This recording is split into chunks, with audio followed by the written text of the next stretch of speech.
Please take your seats. The meeting is about to begin.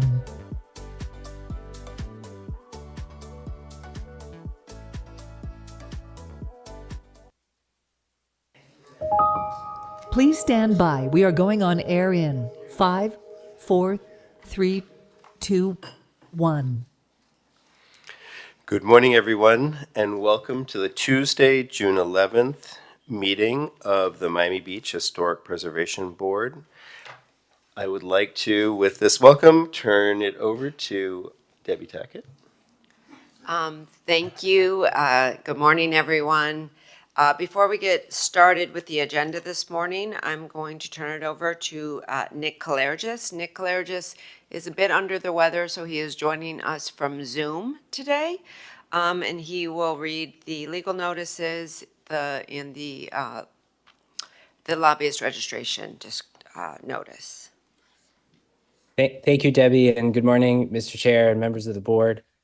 Today's meeting of the HPB will be conducted in a hybrid format with board members physically present in the commission chambers and applicants, staff, and members of the public appearing either in person or virtually via Zoom. To participate virtually in today's meeting, the public may dial 1-888-475-4499 and enter the webinar ID, which is 817-4834-7488#. Or they can log into the Zoom app and enter the webinar ID, which is 817-4834-7488.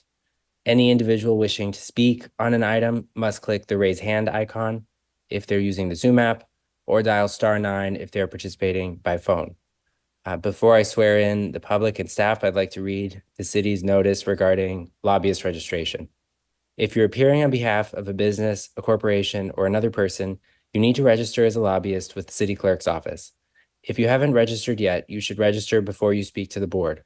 You don't have to register as a lobbyist if you're speaking only on behalf of yourself and not any other party, or if you're testifying as an expert witness, providing only scientific, technical, or other specialized information or testimony in this public meeting, or if you're appearing as a representative of a neighborhood association without any compensation or reimbursement for your appearance, to express support of or opposition to any item. Expert witnesses and representatives of neighborhood associations shall, prior to appearing, disclose in writing to the city clerk their name, address, and the principal on whose behalf they're communicating. If you're an architect, attorney, or employee representing an applicant or an objector, you must register as a lobbyist. These rules apply whether you're appearing in favor of or against an item, or encouraging or arguing against its passage, defeat, modification, or continuance. And lastly, I'd like to swear in any members of the public and staff who will be testifying today. Please raise your right hands. Do you swear or affirm that the testimony that you'll give in this proceeding is the truth, the whole truth, and nothing but the truth? Thank you. Thank you, Nick. First order of business this morning is the approval of the May 14th meeting minutes. Are there any corrections, or do we have a motion? Second. All those in favor? Okay, thank you. Now moving on to the first application, we do not have any requests for continuances this morning. It is a short agenda. We have 2 regular items and 1 discussion item. And we are going to be following the order of the agenda. The first application is HPB 230580. This is 7410 Collins Avenue. An application has been filed requesting a certificate of appropriateness for the substantial demolition and partial restoration of the existing contributing building and the construction of a new mixed-use addition. The subject building, currently a CVS, is located at the intersection of Collins Avenue and 74th Street. The building was originally constructed as a food fair grocery store and opened in 1951. 2 images from the Miami Herald were included in the staff report from around the time of the opening, which show the original design. The building remains substantially intact with the exception of the removal of the signage pylon in 2000 due to poor structural conditions. The applicant is proposing to renovate the building, including the restoration of the existing facades and the construction of a new addition, which will require the demolition of the interior space of the building. The new project includes retail at the ground floor, parking at the 2nd level, and residences at the upper 3 levels. Staff is supportive of the dynamic design of the new addition, which responds well to the geometric features of the existing post-war modern building. Further, the residential portion of the building has been set back from the street facades, lessening its visual impact on the existing building and the surrounding historic districts. Staff has only 1 recommendation for the project, which is for the applicant to explore the reconstruction of the pylon, which was one of the most character-defining features of the original design, and we recommend approval of the application. Thank you. Are there any questions for staff about this application? Okay, thank you very much. Morning, all yours. everybody. Oops, ready for me, Mr. Chairman? Graham Penn, Burke, Howardale, Fernandez, Larkin Tappan is 200 South Biscayne Boulevard, here representing the property owner. To my left, part of our team, Mr. J.J. Wood, who's going to take you through the design. We also have Sebastian Velez and Ulia Fomina from Urban Robot with J.J.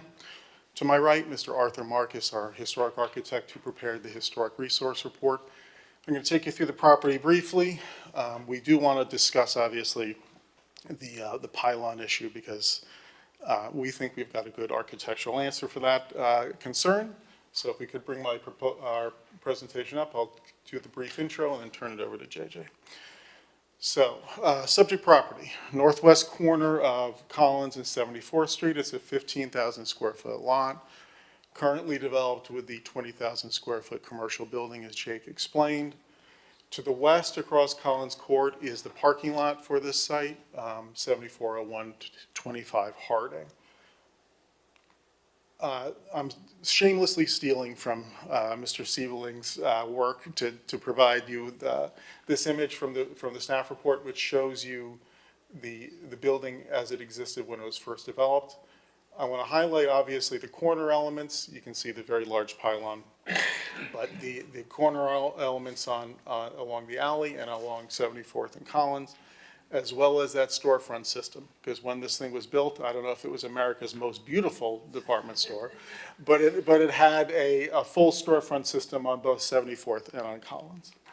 Status quo is very different, right? In the intervening 70 years, all that storefront has gone away, right? We still have the architectural details on the corners, but that storefront system has been closed in the intervening period.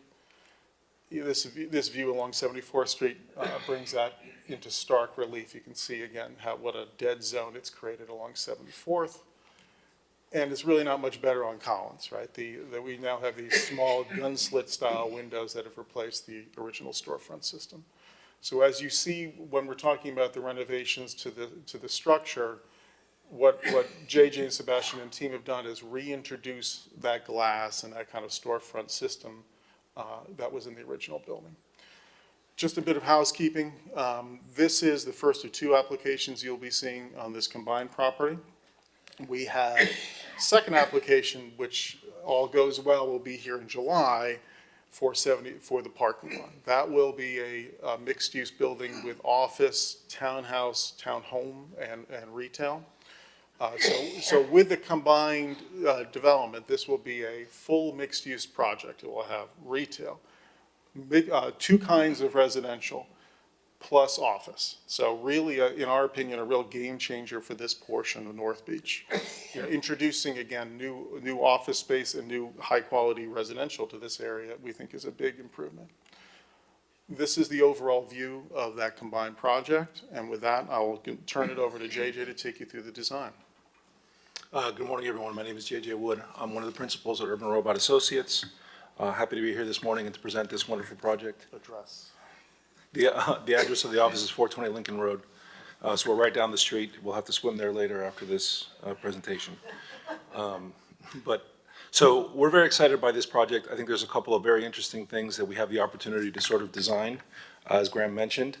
The building is a post-war eclectic structure, so it has elements of Art Deco. It has elements of sort of the memory of Art Deco, I would say, and it has other elements that are sort of looking post-Deco. So the building has some. There's not too many structures in the city that have the kind of post-war sort of storefront frontage on Collins and on 74th in this area. So we think that there's a couple of opportunities that we'll go through later.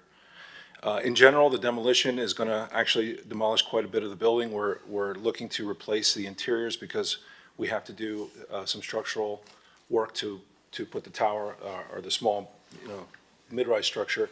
But you will notice that the key piece that we're keeping is the reference to the pylon, or what remains of the pylon that was remodeled in the 80s on the northeast corner there. That's numbers 2 and 3.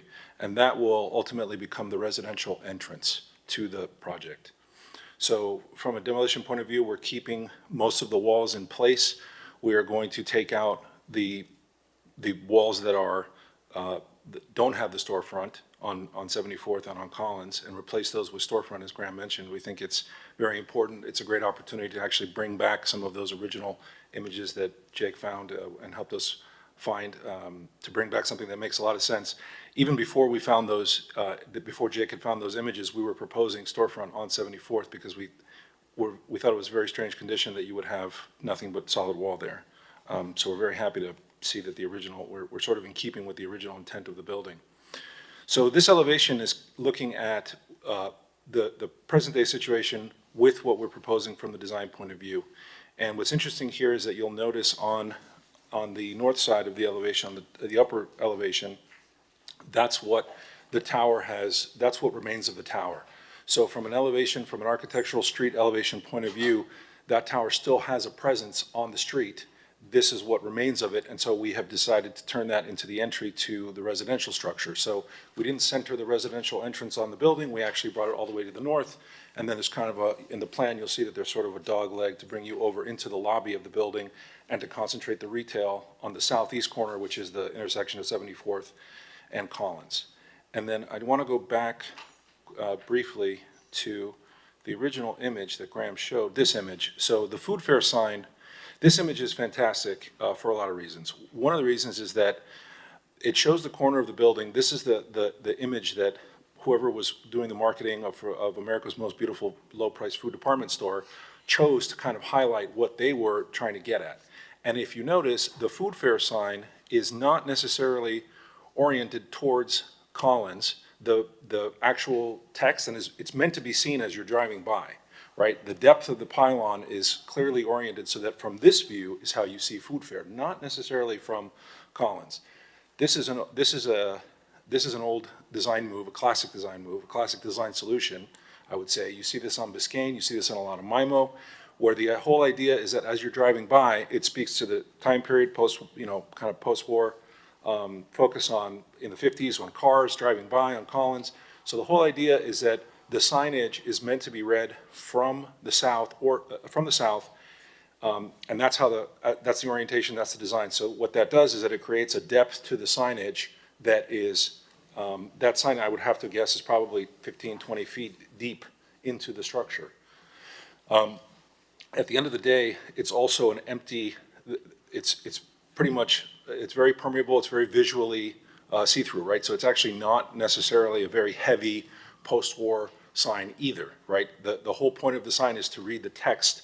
And then there's this very interesting structural pieces, these elements, these sort of V-shaped columns that we're holding up in the middle of the structure. Again, in our opinion, that's sort of a nod to Art Deco or some of the previous motifs that we see. But the building itself, so reading the older building and reading what the older architects were trying to do, our take was that the signage is meant to be permeable, it's meant to be somewhat see-through, but there are these angled V-shaped elements that are part of the character, part of the charm. And so those are the elements that we wanted to bring into, so the combination of vertical element, sort of V-shaped element, this repetitive motif is exactly what we interpreted to bring into the design of the new structure. So you'll notice that the balconies are connected by these vertically striated V-shaped elements that are basically reminiscent of the tower. And so the idea is that, and you'll see it in a rendering, the idea is that rather than replicate the tower and replicate the pylon, I'm just going to jump real quick forward to a rendering from the corner. What we're trying to do here is actually work with work with almost the memory of that tower, right? And that's the idea that you see from the corner. The residential structure is set back, as was mentioned. It's clearly obvious that there is a vertical element. It's not necessarily on the corner, although from this angle you can still kind of see the residential tower, but it's sort of the reminder that there used to be a vertical element that was striated that had these sort of very interesting motifs. It's just taken the form of a residential structure sitting on top of this historic fabric. Let me go back through some of the details of the plans just real quick. But that's the gist of what we were trying to accomplish with the design of the pylon. So here, these are more contextual elevations.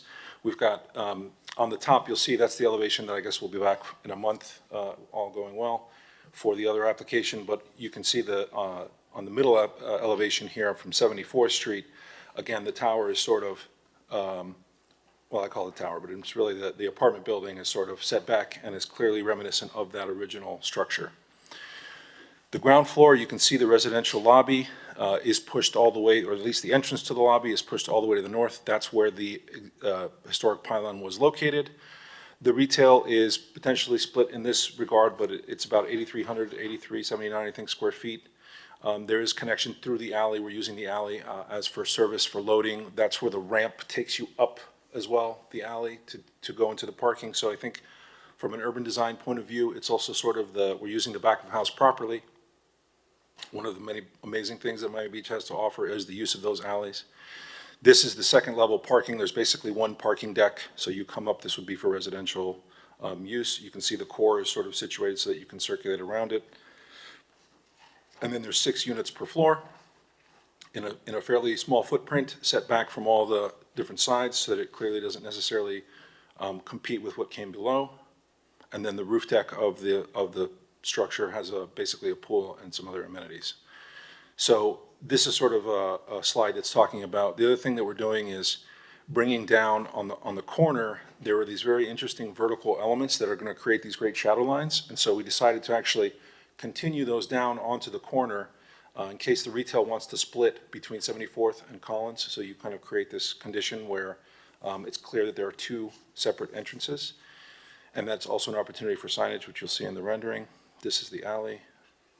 So this elevation is a little more detailed. You can see on Collins that the entrance to the residential is clearly delineated. It's clearly a different architectural language. I would say it's actually more postmodern. It is more something like in the 80s, which was done in the 80s, which is another element of layer to this design of this structure. The building was renovated in the 80s. That's when the part of the storefront and other things were were changed. And so what we're trying to do, these are various sections. So the building also has, the existing structure has a very tall presence. It's actually, you could almost fit 2 levels in the height of the parapet. So for us, that's sort of it's great news because we can shield the parking very effectively with such a tall parapet. You will not even know that there's parking up on that level because the height of that parapet is so tall, which is great. A lot of times we don't have that opportunity in Miami Beach. So the last thing I want to talk about is just the colors. What we wanted to do here was also differentiate the 2 structures. So we wanted to differentiate the ground floor from the upper floors. And obviously the upper floors are meant to sort of recall this pylon or the tower and the signage. And the ground floor, what we were trying to do is actually bring back a little bit of that sort of 80s vibe, if you will, which is sort of bring in the pink and the pastels.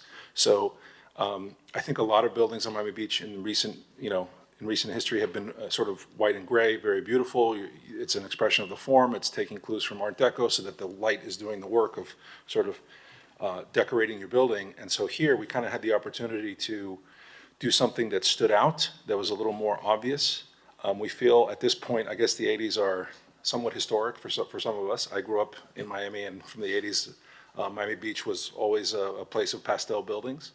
And so it's a little bit nostalgic in that sense, but I do think that the combination of lighter pinks, darker pinks, and whites are sort of, it's a very beautiful expression, I think. We're trying to breathe some new life into the structure and get some sort of pedestrian, a little bit of wow factor just with using the colors. You can see that the vertical element on the corner that we brought down, and then we're going to have glass in between, is meant to be a part of that motif, so that it kind of anchors that corner.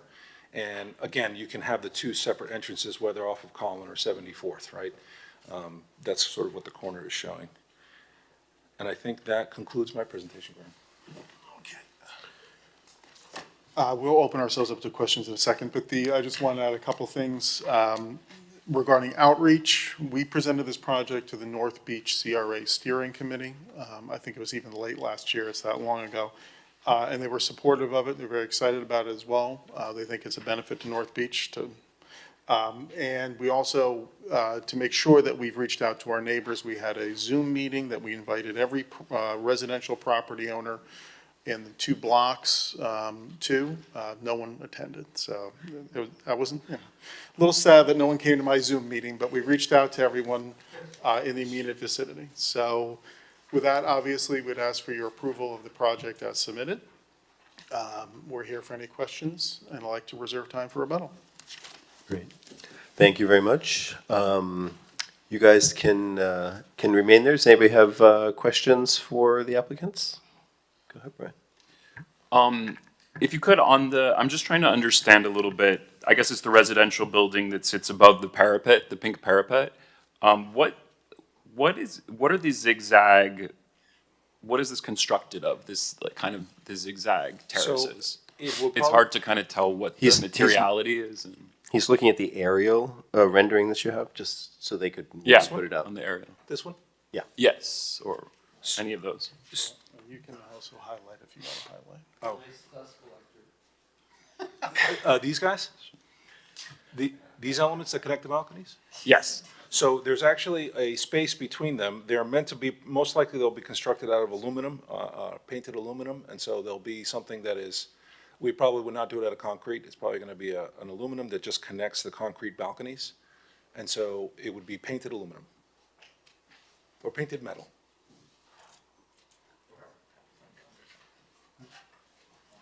Right, that's a good point. From underneath, you'd also see, looking up, I think there's a rendering that shows. Underneath, you'd see through them as well. You kind of can see here. Oh, yeah. You can. They're not meant to be solid.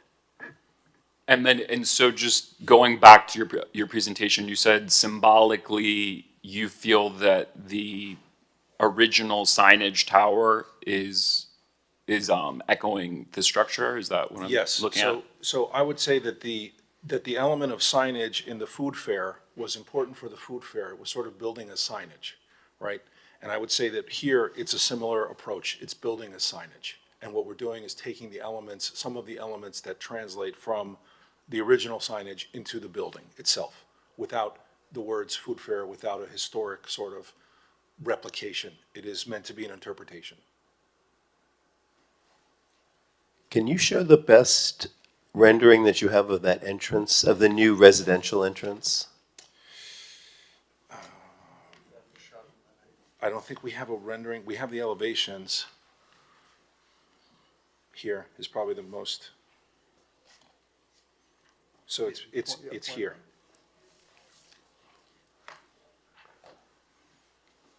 Right. So it's here.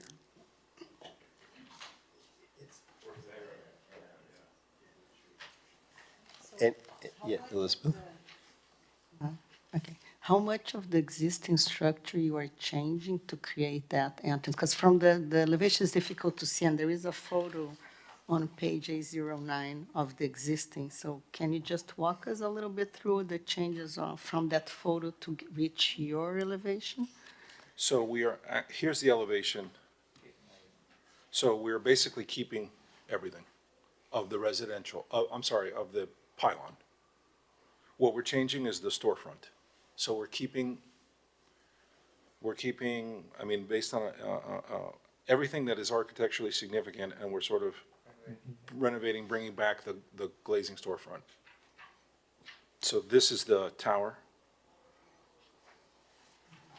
or what remains of the the base of the pylon.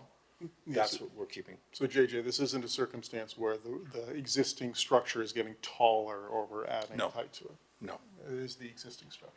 We are going to, right, I think we're gonna add glazing, we're gonna replace the doors, we're gonna, make sure that it's, right. So when you're saying the slanted part of the balconies is going to be aluminum clad, painted or whatever, you're looking at, it's going to be similar then to like the exterior of the convention center? The way those panels Yeah. come down? Yeah, Okay. And the other question that I have is that the residential, is this meant to be a condominium or rentals? I don't think that I don't know that we have that decision from ownership. I think, no, Right, I don't know that's been decided yet. yeah. So you don't even know if it's going to, could possibly be a transient rentals? I mean, so you don't have any, you're just throwing this at us without any, It is not going to be, I mean, it's going to be residential, so it's got to either be condominium or apartment. It can't be it can't be Hotel. like a hotel. Because, yeah, that's a different parking requirements and density and all of that. So it is meant to be either condominium or apartment.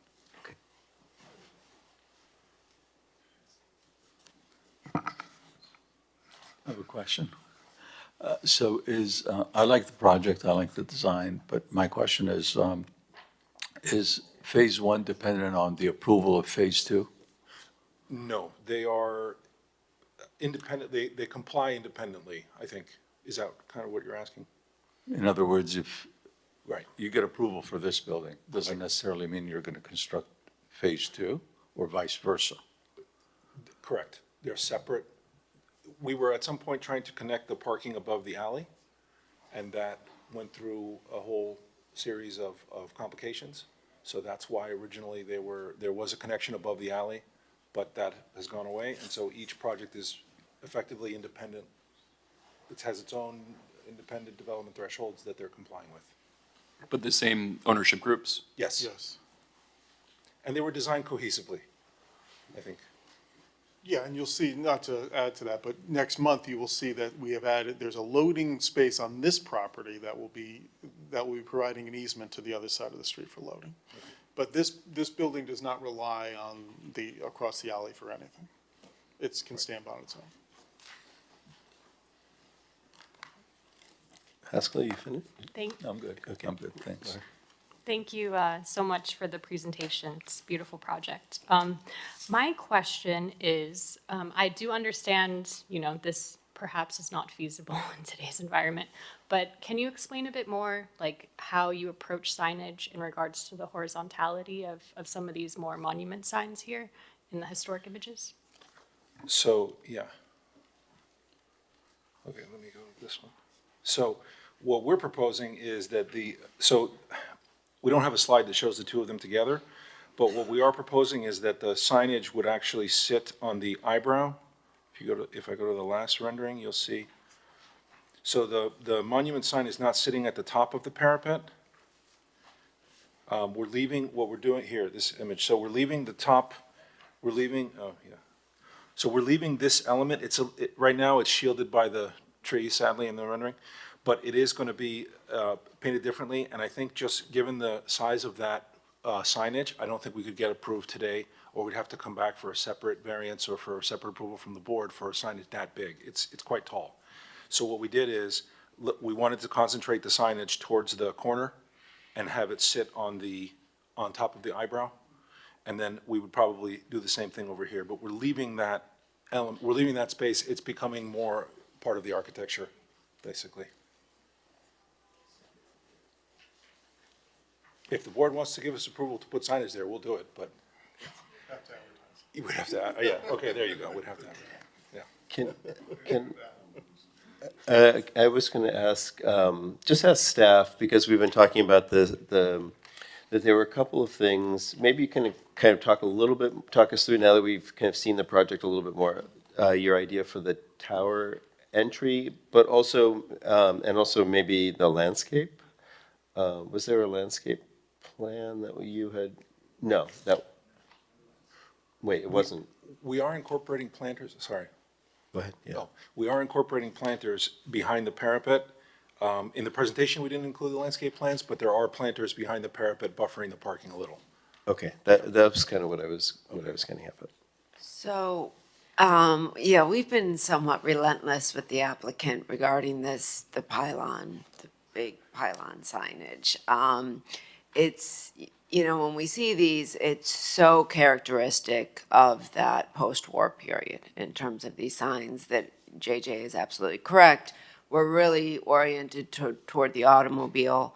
That's the period of time in this country where automobiles became mass-produced after the war. And so it's an interesting architectural element, but it also has value in terms of our societal and cultural shift that the country went through after World War II. And we just think it's really cool.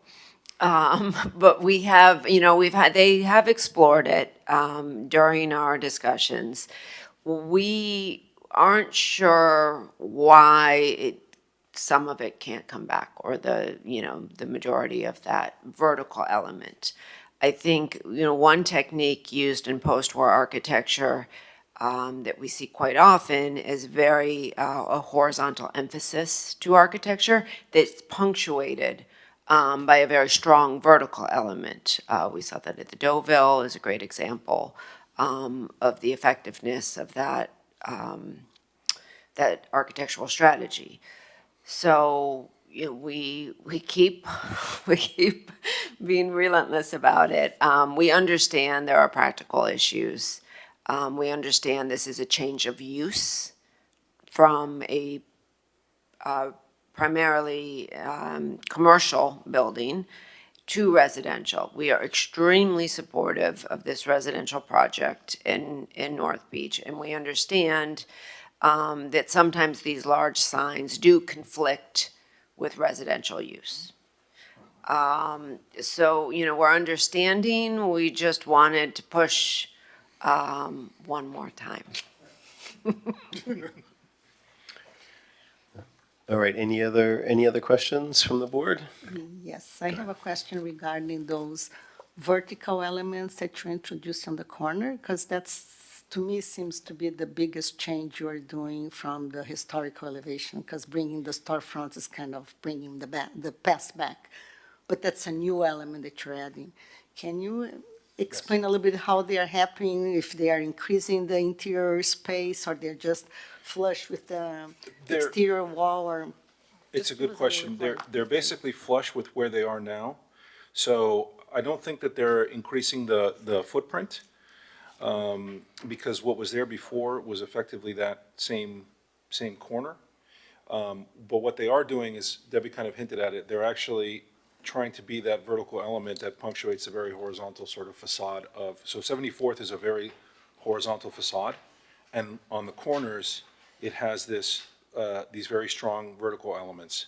So we looked at a number of ways, and the floor plan, the way that the floor plan works, it kind of has this very strange shape, so there's like a square piece, and then it kind of kicks out to the storefront on Collins. So we actually, the resolution, the way to resolve that was just to continue what came down from on top. And it feels like it's part of the original structure. So in the case of the historic, just using the sort of Secretary of the Interior guidelines, one of the approaches to historic preservation is to reconstruct something as if it was part of the original, or you can't really distinguish between what was original. And so that's what this is attempting to do, is to make it look like it was sort of its time and place. And so continuing that vertical element down and putting glass in between them felt the most natural from a design point of view, rather than trying to do something that clearly differentiates, which is the residential sitting on top. That's clearly different from what came, before, even though it's sort of reminiscent. Can you put the image up of what you were talking about and just like use your cursor to show us exactly what you're talking about? Oh, sure. Yeah, I didn't want to interrupt your speech. Sorry. There we go. That's all. This corner, this is what you were asking, right, Ms. Camargo? The corner, right? That's the attempt at the verticality. You were asking, yes. Okay. So the existing is just on the top. The existing, let me go back to the original. We really should have had the slide where, the Miami Herald image, next to this one. Oh, it's there. Yeah. But yes. So this is the original, right? And so this corner is a little bit strange because it comes out and then it kicks out to Collins. Sort of a strange condition there. And so we're basically just bringing down the vertical elements from on top. So they look like they come from the ground instead of. Yes, exactly. So you can see that what's interesting about this design, this photo, is that top piece is extremely heavy on that corner. Feels like it's kind of gonna fall over. But the Department of Interior Standards, I believe, would have kind of pushed or suggested doing something slightly different on the bottom to distinguish the new material from the older historic material. We're introducing glass in between the vertical elements on the ground floor. Yeah. So you can see it. You can see it here, sort of. I guess we can possibly zoom in. Oh, sorry, second floor. Oops. Here. Yeah. No, I can see it in the plan, You can, right, A23. right. So, So there's glass in between the vertical elements, and the spacing there, I think, is about a foot. I think we have it dimensioned, but it's probably about a foot. Okay. So that, I think, is sort of also, that's fairly contemporary. That's not a, any other questions?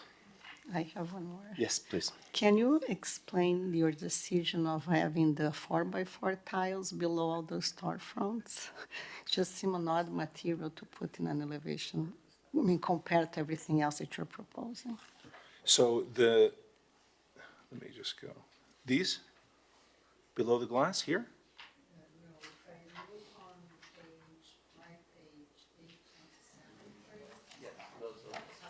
I think it's, yeah, I think it's the knee wall. My page 827 has the material number 6 as a 4x4 white tile, and it's going to be applied on the 18-inch high knee wall, and that's under the storefronts, if I understand it correctly. Yes.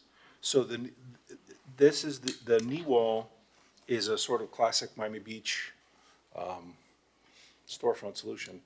And so the image is black and white, but the tiles, you can see that there was some kind of tiles on that storefront. So we're going with a white tile.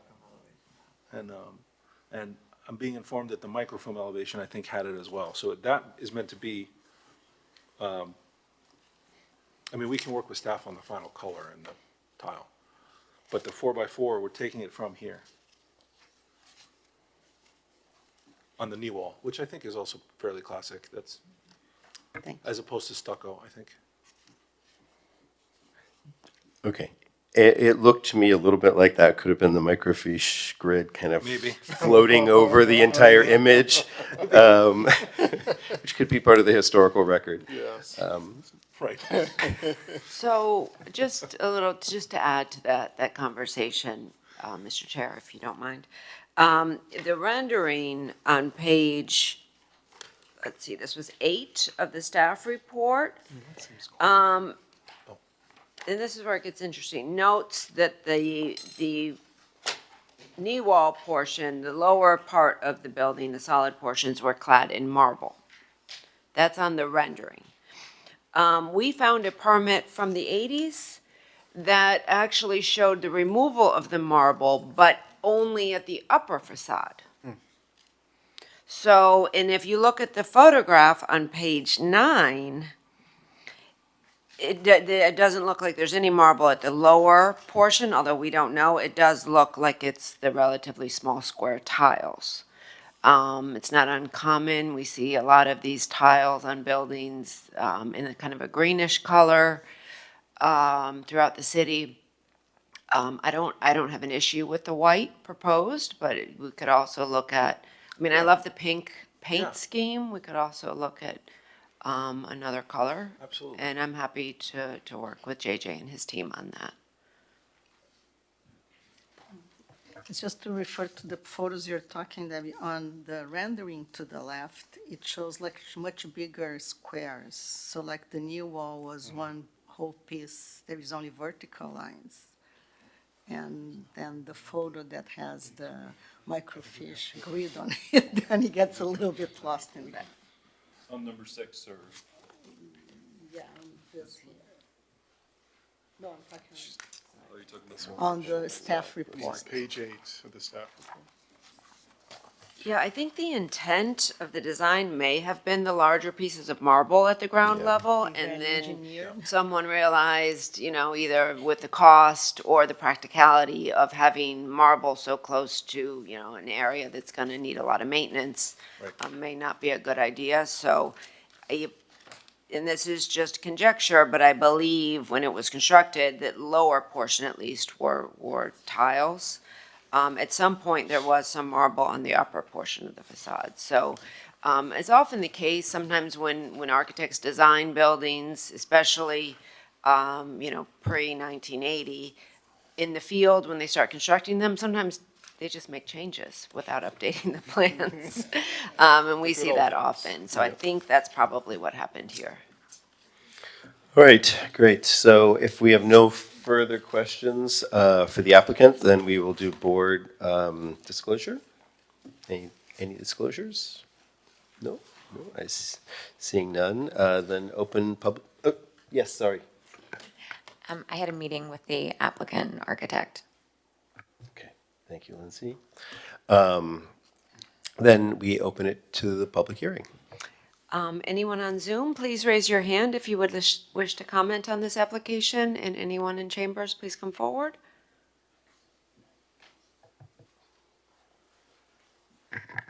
Hello, members. Daniel Seraldo with the Miami Design Preservation League.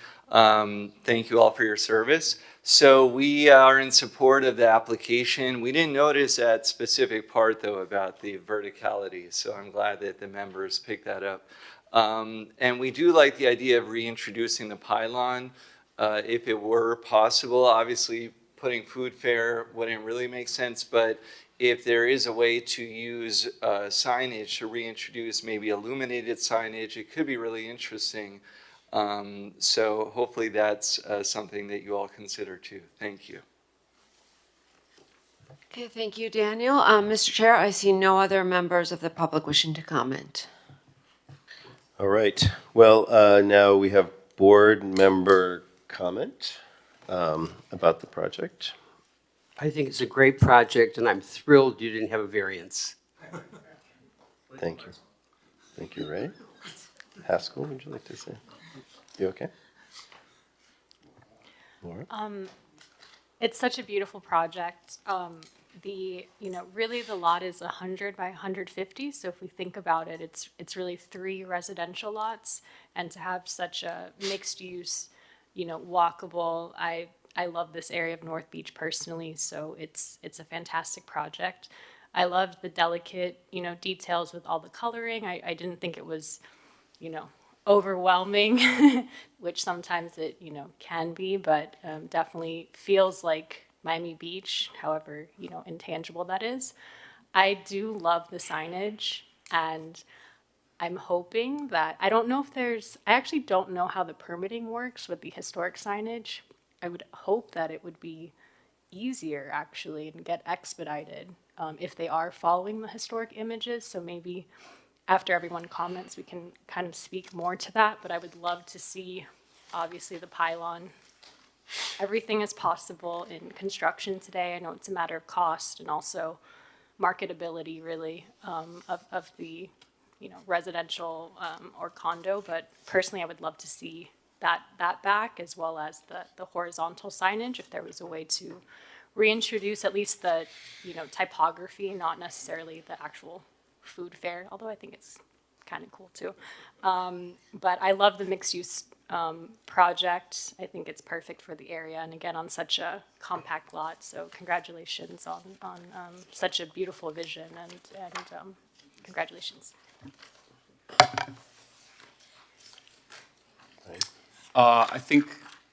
Thank you for the presentation. The project, I agree, it's very well designed.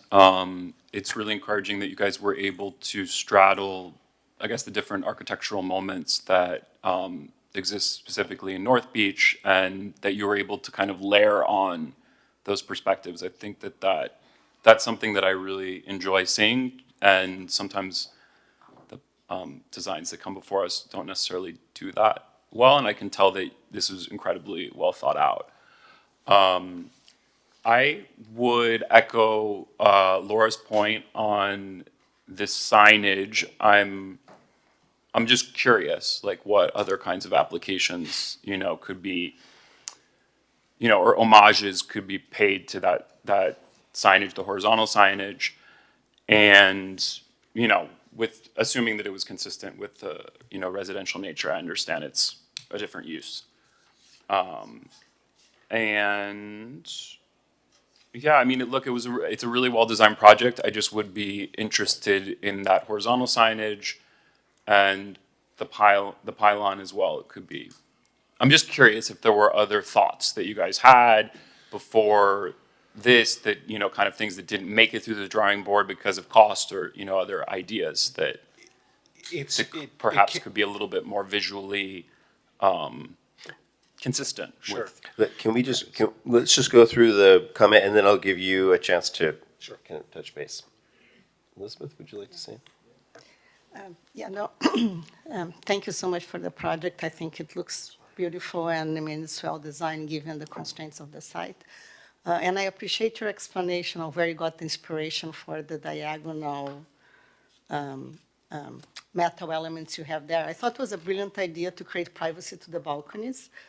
However, I'm really torn in between what I see and your explanation, because explanation sounds very good as an explanation, but when I look to the design, I feel like somebody plopped a second half of a building on top of the existing one, and that really bothers me.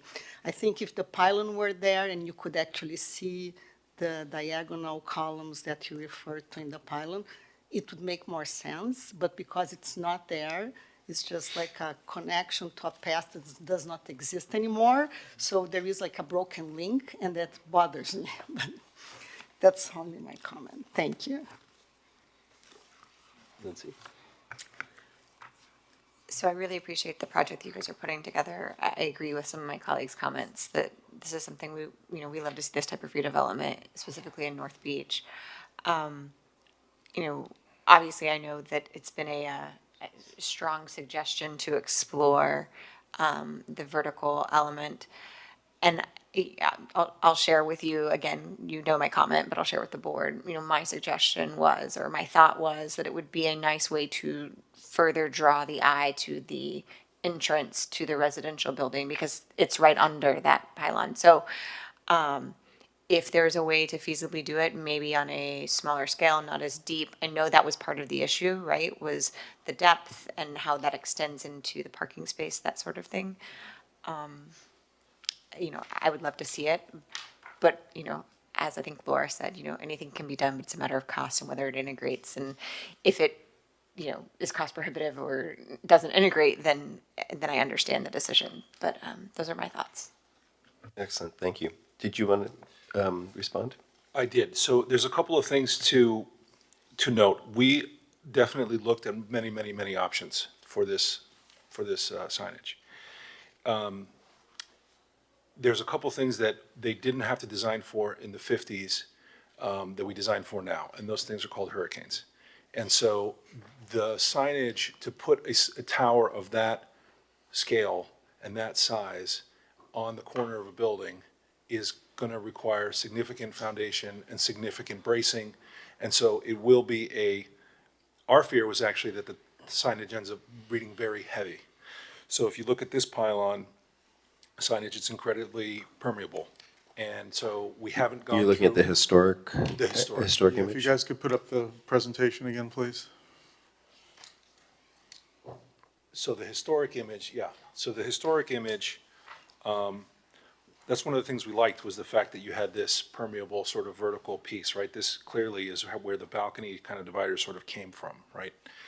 And so we have not gone through the exercise of doing the structural load calculations. We haven't gone down that rabbit hole, but it will be a rabbit hole. Not to mention that we're probably gonna lose 2 parking spaces, which we'd have to find a way to get those 2 parking spaces somewhere else. So we're willing to work with staff to figure it out. We've been working with staff for many, many years on other projects, but on this one in particular, we can continue to work with staff to figure out something that is appropriate. I just don't want to promise to the board that it will end up, I think, Lindsay, your comment is well-founded in the sense that to reconstruct the pylon, I think, for one thing, it's also going to impact the corner of the residential. And so it no longer will read like a tower, it's going to be connected to the building, right? And that's a way that we can solve the structural issues, but then you sort of lose the whole thing, which is a sort of freestanding vertical object. So we will continue. I think we would love to work with staff. We would love to find a solution that works for everybody. I think it is an opportunity. It's sort of a rare opportunity. We were trying to get that memory, actually, Ms. Camargo, to your point, that sometimes, at least our take is that sometimes the memory of a place is strong enough to sort of carry forward, right? We're not so literal when it comes to reconstruction.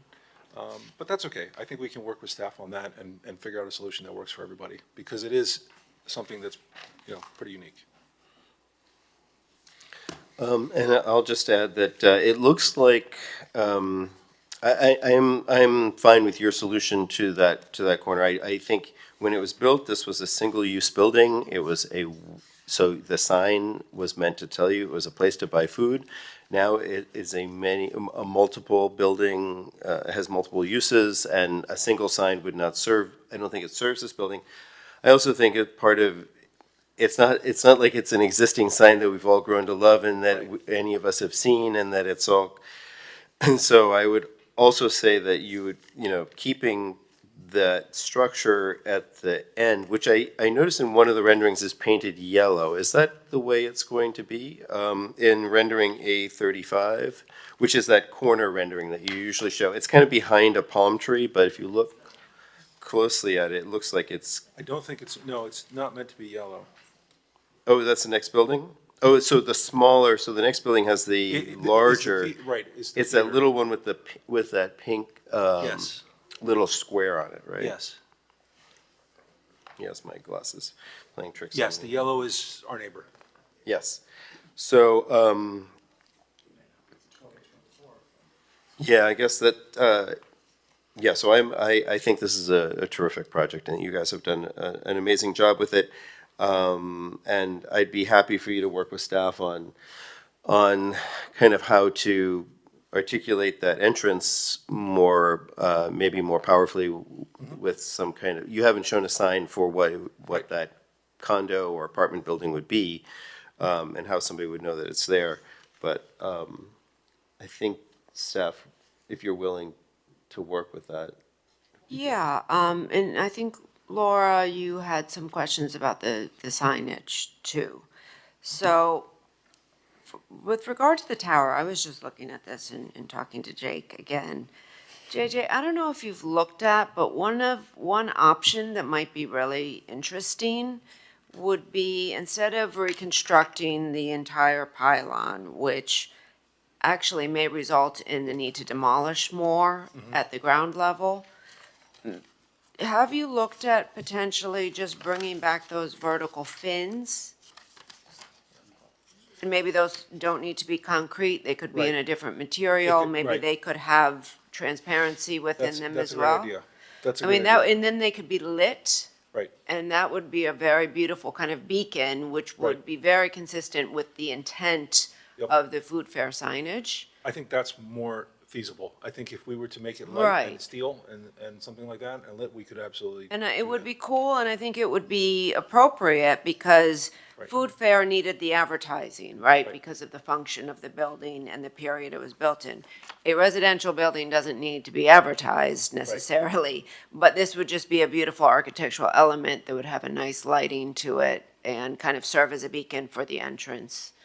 And would probably not require the demolition like it would maybe if we did the whole Exactly. concrete structure. Exactly. So I would be supportive if the board agrees with a direction like that. Now, with regard to the upper facade horizontal signage. So currently, our regulations would permit up to 100 square feet along 74th Street and up to 75 square feet along Collins Avenue. The location at that upper portion of the facade is permissible, so we could approve a sign at that location. If they were to exceed those square footages, however, they would need to return to the board. They would either need to request a variance, or if it is a historic sign that they're recreating but want to change the copy of that sign, they wouldn't need a variance, but they would still need HPB to change the copy. So does that clarify? It looks like the signs are probably slightly larger than the 100 Yeah. square feet and the 75 square feet. It's difficult to tell, but it looks like originally they were larger than Yeah, it definitely does. Lindsay, did you have a question? I was going to say that I feel like Debbie's suggestion with regard to the vertical element certainly achieves the goal that I was suggesting, which is drawing attention to the entrance of the residence. But she called it a beacon, so she did a better job at it than I was going to. Okay, awesome, right. And then just a question for Debbie, or for all of us, I guess, is, are we saying that that beacon would be a reinterpretation of the fanned pylon? So it would be something more modern or Yeah, I think contemporary that reinterpretation? Is that what the we're saying? geometry would still have that angled fan. fin. Okay. But I think the materiality of it, we could work with the applicant on. And I would be open to, even if it wanted to be more porous due to wind load requirements, that would be quite beautiful actually with shadow, and light. Yeah, I have I really don't know what you have in mind. It would be great, because, everybody has something different in mind, but I guess, would you lose a because it would be going into the parking Right. area. You'd lose that parking space where those three, is that what you're thinking? That would be kind of just the three vertical fins from here? So, it would go into the Into the parking. parking. I think it's more likely that we lose two. We will try to lose only one or zero, but Right. I think it's just something that we have to work through. And you're willing to work on that? Absolutely. Okay. And I think it's important to keep in mind that, based on the original photos, that pylon was a standalone, there was nothing around it. Right. And when you introduce that new element next to a building that's the same height or higher than it, Exactly. it will lose its impact and appeal. So I'm not sure exactly how the two will work together, so it's really needs some exploration. Right. Yeah, I kind of feel like your argument, that you already have a tower there. Yes. is probably more, yeah, that it was a different context, a different time, a different use. All those things were different in the 50s than in, today's time. But the notion of it being, of marking that entrance, also the other thing that changes too, Debbie, to consider, I think, is that what's existing now in the, at that entrance was not there when the pylons were there. It was a completely different design. Are you also recommending that they go back and reconstruct that original design for that entrance? It wasn't part of our recommendation. Again, that would probably lead to more demolition. But we could certainly explore that with the applicant. The board could certainly require that. I'll leave that up to you. Yeah, I mean, it just seems like what you have there is an 80s construction that you're preserving, which would not naturally have a 50s pylon on top of it. Right. I don't know. It seems like it seems like we're working a little hard to make for something that maybe will not represent the history of this building maybe as well as it could. I think that probably the number one thing that's going to look awkward or is not going to feel right is if we were to reconstruct the height of the pylon. It's going to look completely out of place with having an object next to this other residential feature. So I think the first thing that we would look at is what's sort of the appropriate massing and what's sort of the appropriate height. And I think that's going to start to limit the structure, which means that we won't have to go back and reconstruct the facade. So I think that there's some flexibility that we can do in the design to come up with something. And we've already looked at this many different ways, and the ones that don't work are the tallest. The ones that sort of reconstruct the massing of that pylon. It just looks silly. So maybe you work with staff on kind of reinterpreting the tower in some ways so that maybe that entrance is marked more, but it also kind of If the connects. design's problem was to create signage previously, we should attempt, I think in 2024, we should attempt to solve the same problem, which is signage and marking it. Doesn't necessarily, back then it was a pylon for cars, mass production of cars, that's what worked for a single-use building that had food fare, right? Today's world, it's a different world, but the condition hasn't necessarily changed of marking the entrance. Yeah. But it requires a contemporary solution. That's sort of the argument. Ray, you had a question? Right now, the only signage that you know is 7410 Collins Avenue. I mean, we don't know what's going to go in there. They don't even have a name for the building or anything. Right. So, that's all you can be talking about. So when we talk about signage, until they know what businesses are going in there, how, and whatever, and that can come back to us if they're asking for variances, or staff takes care of it from there. But I personally think when you're talking about making some changes now, that we'd have to continue it to come back and look at what those changes are. I'm perfectly happy with what they've presented to us now. Anything additional, I think would have to be continued and come back to us. Elizabeth? There's two questions. So one of them is regarding the need for signage, because if we put the signage in where it is now, we'll be highlighting the residential entrance, which doesn't necessarily mean that much advertisement. So then there is a conflict in there. And are you at your maximum allowable height? Yes. Because one thing that just occurred to me is, did you explore putting the sign above the building and ask for a variance, a height variance, and just have the sign up there? Because in a way, you'd be replicating the idea of a vertical element with the sign on top. It's just, instead of being pylon, would be the residential tower. Just a suggestion. Lindsay? Oh, okay. Any other comments? So I guess, do I have a motion? Will somebody like to recommend a motion? I mean, I would be open to, I would move to approve it with staff recommendations, which I think includes the further exploration with staff assistance on that vertical element, but doesn't necessarily require them to come back to us. Is that right? Yeah, I would just recommend that the condition be modified, that it would also include a reinterpretation, not a strict restoration. Yes. So I would move that we approve the project, approve the application with, as per staff recommendation, with the modification that the further exploration of the vertical element be a reinterpretation and not necessarily a strict reconstruction. Do I have a second? I'll second that. Okay, let me call the roll. Ms. Camargo? Mr. Ehrlich? Yes. Ms. Weinstein-Berman? Yes. Mr. Meyer? Yes. Mr. Breslin?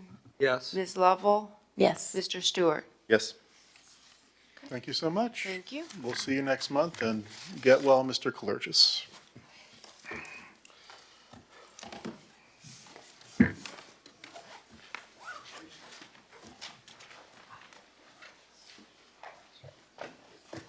Okay, the next application on the agenda this morning is HPB 240611. This is 1455 Ocean Drive.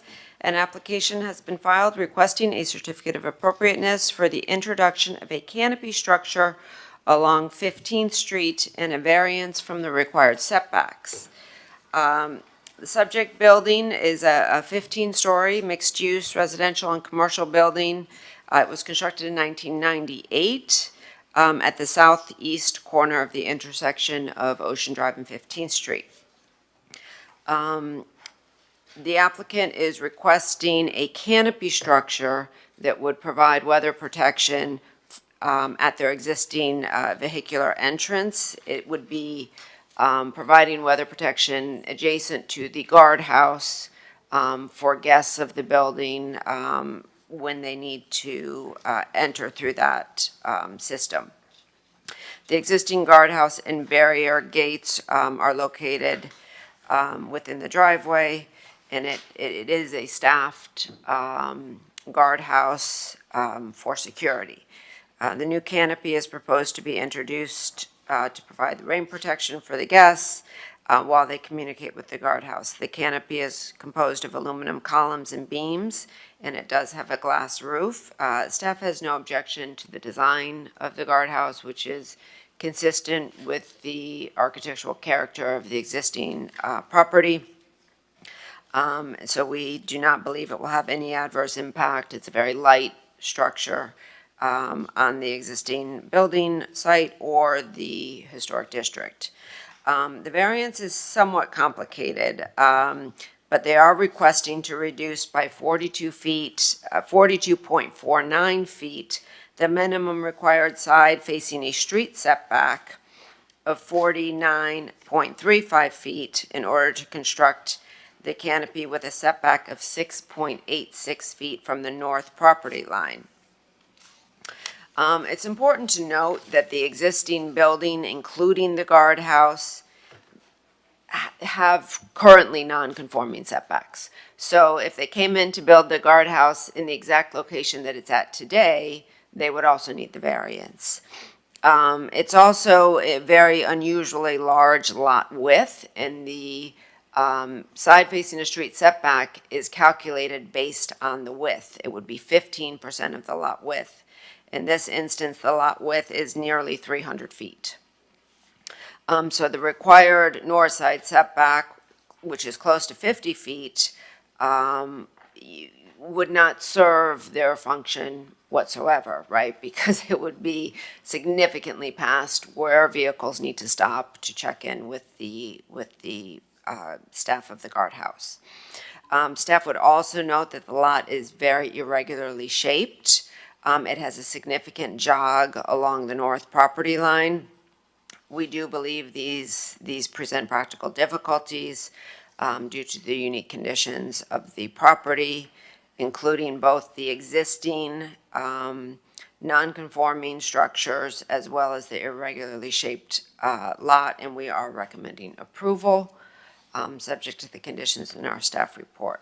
I'm happy to answer any questions. If you do not have questions, we can turn it over to the applicant. Any questions? Nope. All right.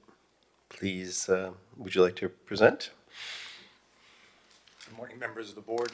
My name is Matt Distelhurst, Steady Builders Group, 350 Northeast 24th Street, Miami. We do not have a formal presentation today. Essentially, like was said, the canopy provides both an aesthetic and also a performance component to it. The aesthetic component that you see here in glass and aluminum is consistent with two other canopies that currently sit along the Collins Avenue area. These were approved, permitted, and are currently installed on a different portion of the property along the west elevation. I mean, this particular project, this particular component has been well thought out for the past several years. The design team and also the residents of the property are very excited to see this structure go in. And we have worked with and we've met with staff previously to review these elements. And we look forward to moving forward with it. Thank you very much. Are there any questions for the applicant from any board members? Nope. Seeing none, then any disclosures? Seeing no disclosures, then we can open the open to public hearing. Anyone on Zoom, please raise your hand. Anyone in the audience, please come forward. Mr. Chair, I see no members of the public. Okay, and so I guess we move right to board comment. Does anybody have anything they'd like to say about this? Or The only thing I would say is I definitely agree that variances are required in this particular case. I mean, it's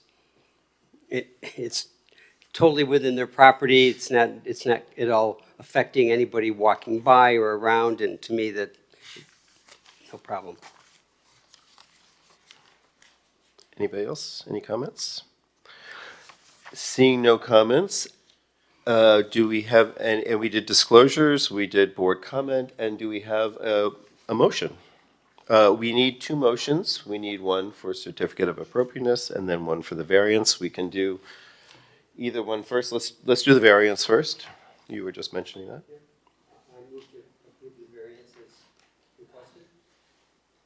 Okay, do we have a second? Second? Okay, let me call the roll. Ms. Weinstein-Berman? Yes. Mr. Meyer? Yes. Mr. Ehrlich? Yes. Ms. Lovell? Yes. Ms. Camargo? Yes. Mr. Breslin? Yes. And Mr. Stewart? Yes. Okay. We'll need a second motion for the certificate of appropriateness. I'll move that we approve the certificate of appropriateness. Do we have a I'll second? second. Okay, I will call the roll. Mr. Meyer? Yes. Ms. Weinstein-Berman? Yes. Mr. Ehrlich? Yes. Mr. Breslin? Yes. Ms. Lovell? Yes. Ms. Camargo? Yes. And Mr. Stewart? Yes. Congratulations. Thank you all for your time. Okay.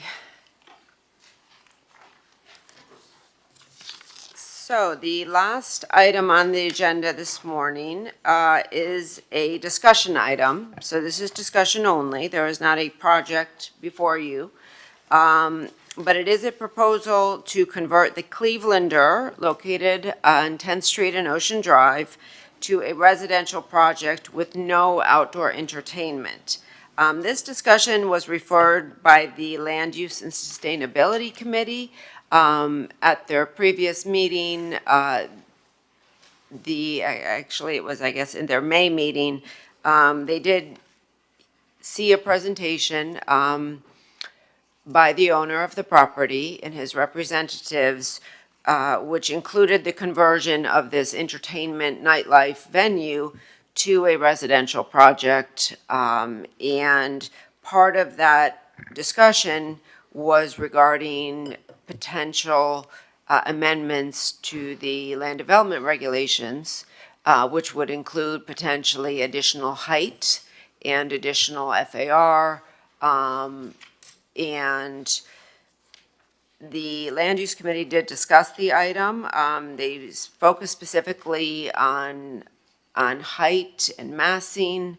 They did request that the applicant meet with staff after that meeting and, further explore potential options. That meeting did take place. We were happy to work with the applicant. We looked very closely at the massing and what potentially could work there. I think one good reference of proper, appropriate massing along Ocean Drive with a new addition is the Victor Hotel. So if you look at the later addition to the Victor Hotel, it's kind of a U-shaped building now that creates a break in the middle. So we did advise the applicant to explore that type of direction. They have done so. I just saw the plans a few days ago, but the plans also include that additional height. And again, the Land Use Committee has retained this item on their agenda. And so they will be discussing it further and specifically any new code amendments that may be required, and wanted to get this board's feedback since this is, in a very prominent location within the Ocean Drive Collins Avenue Historic District. And with that, I believe the applicant has a presentation that he is going to give, and I believe the owner of the property is here as well. Good morning, everyone. For the record, I'm Alex Tatsmas with the law firm of Schultz & Bowen, and I'm here today on behalf of our client, the Jesta Group, which is the owner of the Clevelander and Essex House Hotels. Joining me today is Anthony O'Brien, Senior Managing Director of Jesta, who has flown down here from Montreal to be here in person at today's hearing. Also joining me is our terrific architect, Kobe Karp, who's sitting right behind me. So the item before you is a referral from the Miami Beach City Commission's Land Use Committee. And specifically, the Land Use Committee is seeking the input of the HPB regarding the proposed height and massing of a mixed-use residential project to be located at the Clevelander and Essex properties. The historic structures on both of the properties would be preserved, and then residential towers would be constructed. Now, in order to give you proper context, let me give you the history about how we got where we are. It's a little bit complicated, but just bear with me if you would for a moment. So in January of this year, I approached the city attorney, Rafael Paz, and proposed a settlement of a variety of issues that were pending between the Clevelander and the city of Miami Beach. The settlement would take the form of a development agreement under the statutes, and the settlement agreement would cover a number of issues, but there were really four main issues. One, in 2021, under Mayor Gelber, the city had passed ordinances which would have blocked the Clevelander from performing outdoor entertainment and rolling back hours of alcohol. The Clevelander filed a lawsuit and obtained temporary injunctions blocking both of those ordinances. Although the lawsuit has been inactive for a period of time, it does remain pending. So as part of the settlement, that lawsuit would be dismissed and would go away between both parties. Secondly, as I indicated, the laws that were the subject of the litigation would have blocked the Clevelander CUP and outdoor entertainment. It's no secret that many policyholders in the city have wanted the Clevelander to close their outdoor venue and have wanted a decrease in outdoor nightlife on Ocean Drive. So as part of this settlement, the Clevelander would abandon its CUP permanently and would close its outdoor bar venue. Third, in October of last year, our client filed with the city a site plan application under the Live Local Act. The city has refused to process that application despite our request that it do so. The city also passed various ordinances that they claim block Live Local projects, indicating the city's desire to limit Live Local programs in the city. As part of this settlement, we would withdraw our Live Local application that was filed in October. In exchange for the above items, the city would approve a site plan application on our properties and would give us additional height and FAR in order for this all to make sense for the closure of the outdoor bar. In January 31st of this year, the Miami Beach City Commission, in a unanimous 7-0 vote, refer to the Land Use Committee for further discussion and analysis this settlement and development agreement. The item has now been discussed twice at Land Use, and at the last Land Use Committee meeting, the committee indicated they wanted the HPB's input on the proposed project that would be central to this overall settlement. Mr. Chair, before I turn this over to Anthony O'Brien, I did want to make an ex parte disclosure under the city code. So in connection with today's discussion item, the property owner is disclosing that it had ex parte communications before this meeting. The property owner emailed all the members of the HPB, received responses back from most of them, and had individual virtual meetings with the chair, with Mr. Ehrlich, and with Mr. Meyer. The subject matter of the communications and meetings was to discuss the redevelopment project and to answer questions regarding the project. The disclosure is being made in compliance with section 2-512 of the city code. So, Mr. Chair, now if it's okay with you, I'll turn it over to Anthony O'Brien from Jesta, who has a PowerPoint presentation. Just before you start, just in terms of how this works, do we have open public hearing after this? Is there any, does that happen or? So, this is not a quasi judicial hearing. Exactly. So the board can, take public comment. You're not required to take public comment, Okay. but certainly we could follow the same format as we do for regular Just so that people's applications. expectations, so we can ask questions after this, and then invite any public person who wants to speak. All right, great, thank you. Great. Thank you, Mr. Chair and Board. Thanks for hearing us today. I really appreciate having this audience. As Alex mentioned, this is a complicated project, and it goes beyond historic preservation, and there's connotations that are legal and financial, and the risk of our business in its current state is a significant one for us.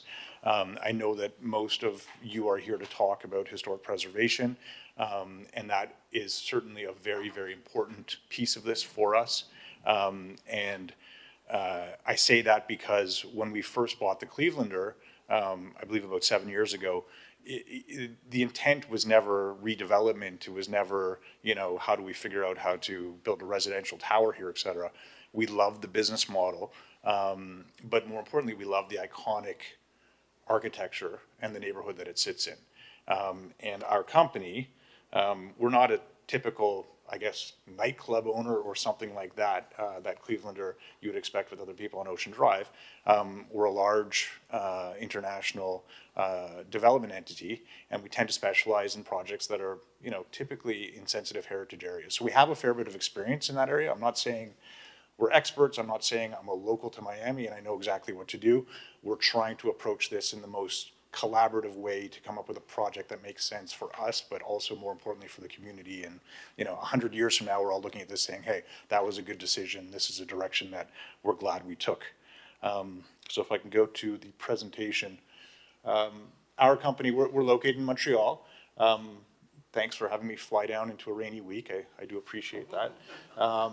And we have properties in New York, in Houston, and in Miami here in North America. And then in Europe, we have properties in the UK, in Turkey, in France, and in Germany, and Italy.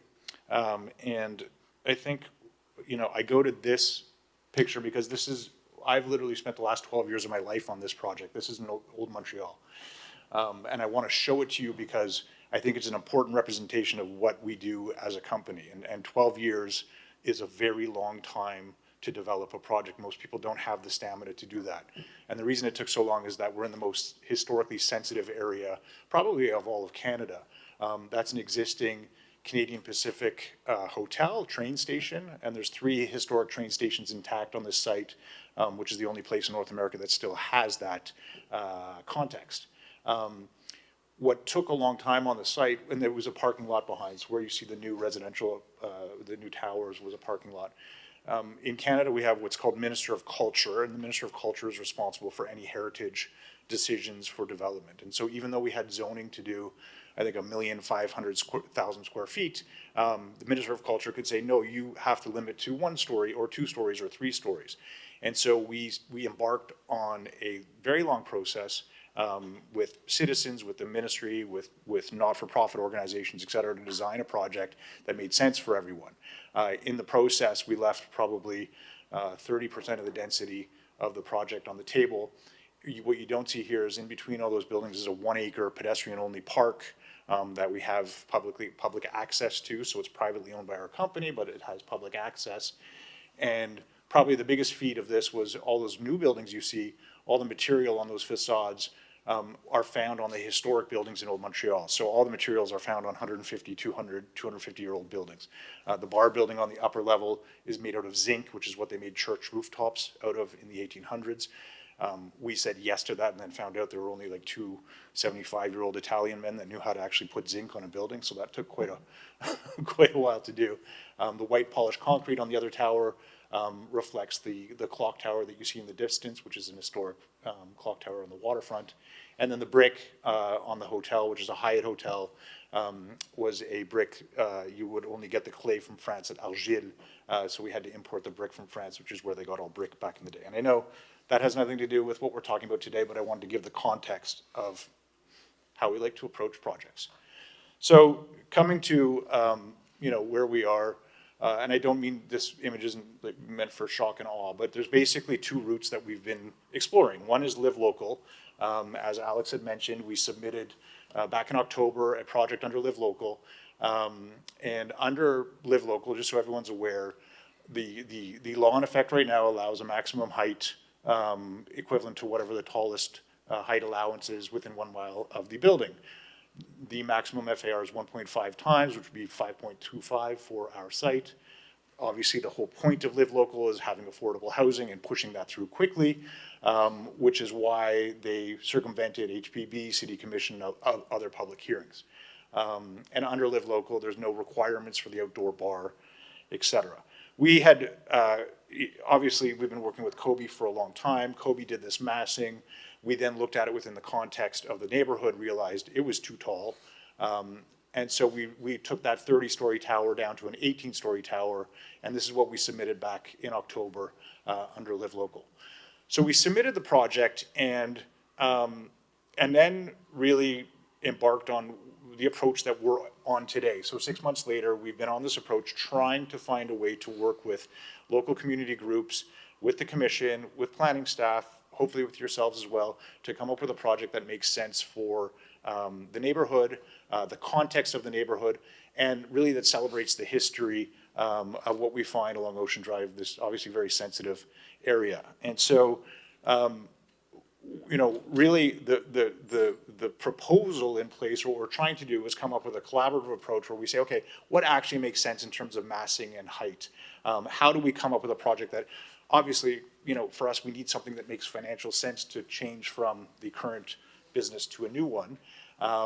We want to work in partnership to come up with the right program, and then obviously the skin on the building, the facade, and all those things. How do we treat that? Do we look at something that's, Art Deco, or do we look at something that is probably more modern, so it's not competing with the existing Art Deco components? We need guidance, help, and collaboration with yourselves and other people in the community to do that. In this process, we would potentially close the outdoor bar, as Alex had mentioned. We would potentially abandon the CUP for outdoor entertainment. And in our opinion, because, again, we may not be the world experts of this, but we understand urban planning, we truly feel that this part of the neighborhood of Miami Beach needs to be rebalanced. There's too much nightlife tourism. We've all seen the headlines. We've experienced it firsthand. It's not a great place to do business anymore, to be perfectly honest. And we feel that a project like this is going to be a catalyst to help change the neighborhood and maybe bring back some of what made this place so celebrated, 20 or 30 years ago. So from that point, we conducted a number of massing studies. I think Kobe's team, has done 15 or 20 different massing studies, and we went out and met with different groups, community groups, Daniel at MDPL, and talked about the different massings. And a lot of people really attached the idea of, instead of one tower that's too tall, what if we split the massing into two, had less height, and potentially kind of split it up across the property. So we took that direction. This was the first massing that was presented at LUSC in March, and these were two buildings of 150 feet. I think what's important here, every single massing that's been done is doing the exact same thing, which is preserving and protecting the historic Essex Hotel in its entirety and preserving the historic Clevelander in its entirety. So the two, in this instance where we have the two towers, they're both sitting on, let's say, structures or land that do not have the sensitivity of those two components. At LUSC, it was recommended to go back and speak to planning staff. We did so. There was discussion of actually going back to one tower, which was the next study that we did. But under this study, under one tower and trying to bring the height down, the building got fatter. And this did not meet a lot of excitement from a lot of people. I think it was a little too imposing on top of the historic Clevelander, as well as the pool patio. So from this meeting, again, we were referred back to planning staff.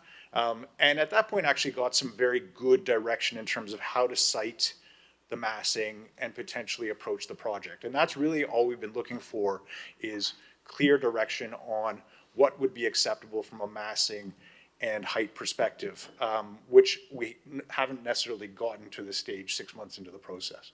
So with that, I wanted to give you the history. I now want to hand it over to Kobe, who's going to show you the final massing that we've been working on in the past couple of weeks that take into account the last planning staff commentary. Thank you. Good morning. Thank you so much for your time. I think, so based on our meeting that we had with Debbie and company, we looked at not only reducing the height, but also breaking up the massing. The greatest opportunity that we really have here is, from a historic preservation standpoint, is that we have an opportunity to take the Essex and the Clevelander, the indoor and the outdoor spaces, not only to restore them, but now bring them in perpetuity or in continuation to the public. Meaning, if this is a luxury residential building, then there is an opportunity to access the public spaces of the outdoor area of the Clevelander as well as the Essex. The outdoor areas of the two buildings together are very important.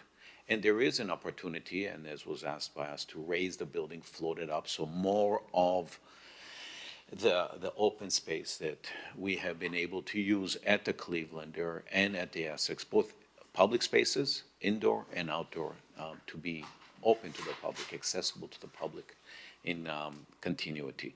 The building, what we did is we took it, we broke it into massing, and this is the massing where we are today, just to show you the progress.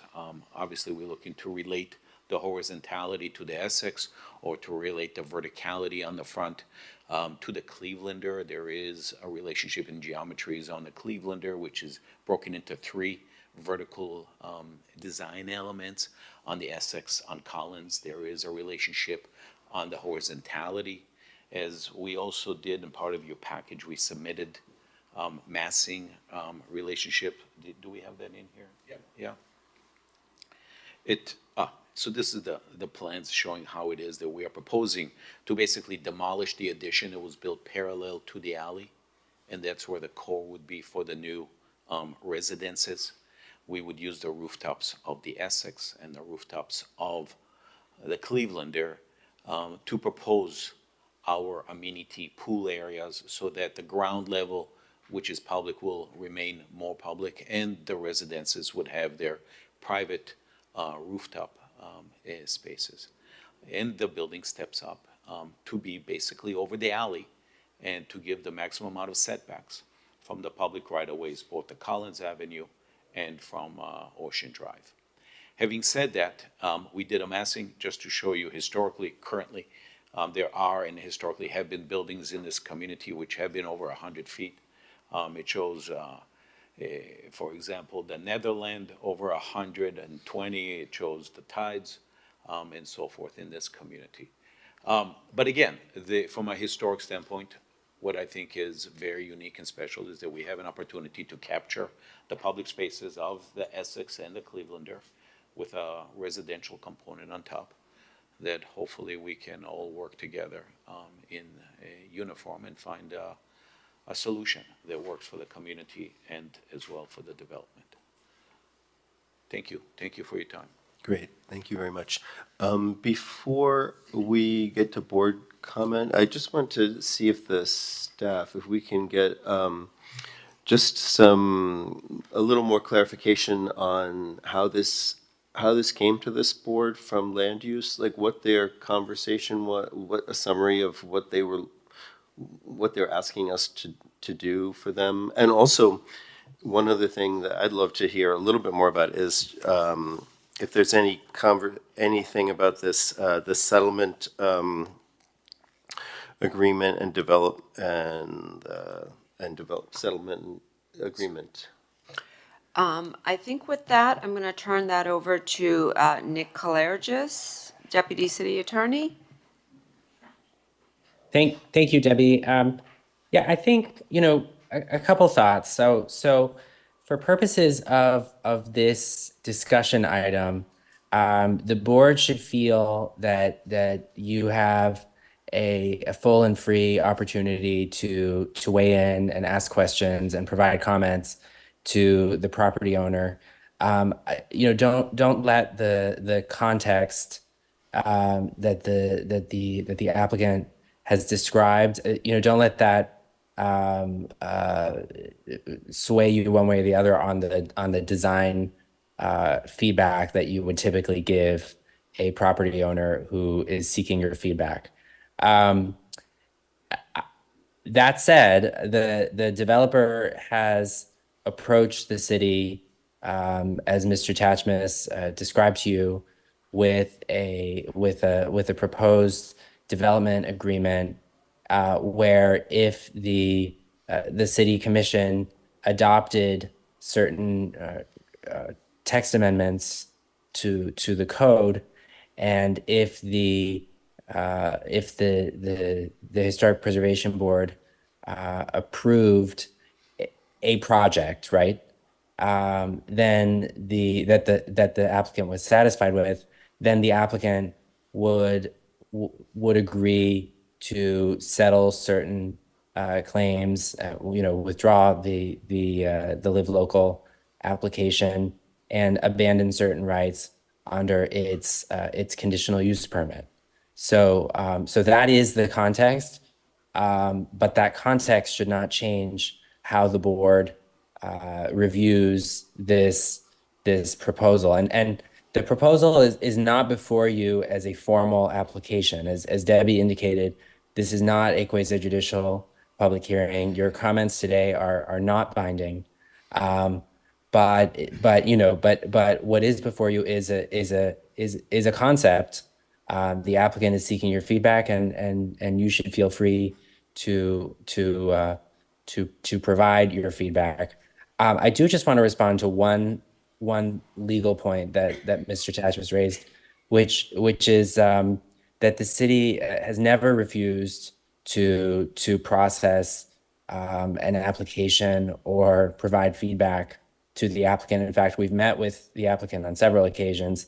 The last meeting I thought was fairly constructive in that staff provided input and the applicant and their architect engaged in what seemed to me to be a very thoughtful discussion. So we've never refused to process an application. When the Live Local Act application was submitted, we responded promptly and identified several things that would need to change in order to comply with the Live Local Act and our code. But we've never refused to process an application. The city commission has adopted code amendments to address the Live Local Act, but none of those amendments would operate to prohibit a Live Local application where one may otherwise be filed. And if you have any other questions for me, I'm happy to answer them. Okay, go ahead. Okay, so we're good. I think we're good. And Brian, you want to start? Anybody else? Oh, go ahead. Okay, so I have a few questions for multiple parties, but I'll try to address the potential applicant first. So that's an incredible project that you guys have in historic Montreal. I love it. really do appreciate you giving us kind of the process of how that happened and what you included, and how you guys got to yes, because I think that's always important in, when you're working in a public-private capacity. My question for you on this site is, I guess, how many square feet were you dealing with there versus here? Because I'm just wondering how you're going to be able to, on that site, to accomplish all the things that you want to accomplish, which, there are some very laudable goals. There are times in the city's history where we've given, there have been other things that have happened recently, let's say in the recent past, where a developer was given the ability to build, more density, higher structure, and then they built a park, for example. And then that park was, there has been some pushback to how fantastic of an amenity that park is, and whether, people use it, and whether it was worth that exchange, right? So I'm really curious about that exchange, because we're ultimately here to create a better city, a more livable city, to allow you guys to build a fantastic project. But I sometimes think that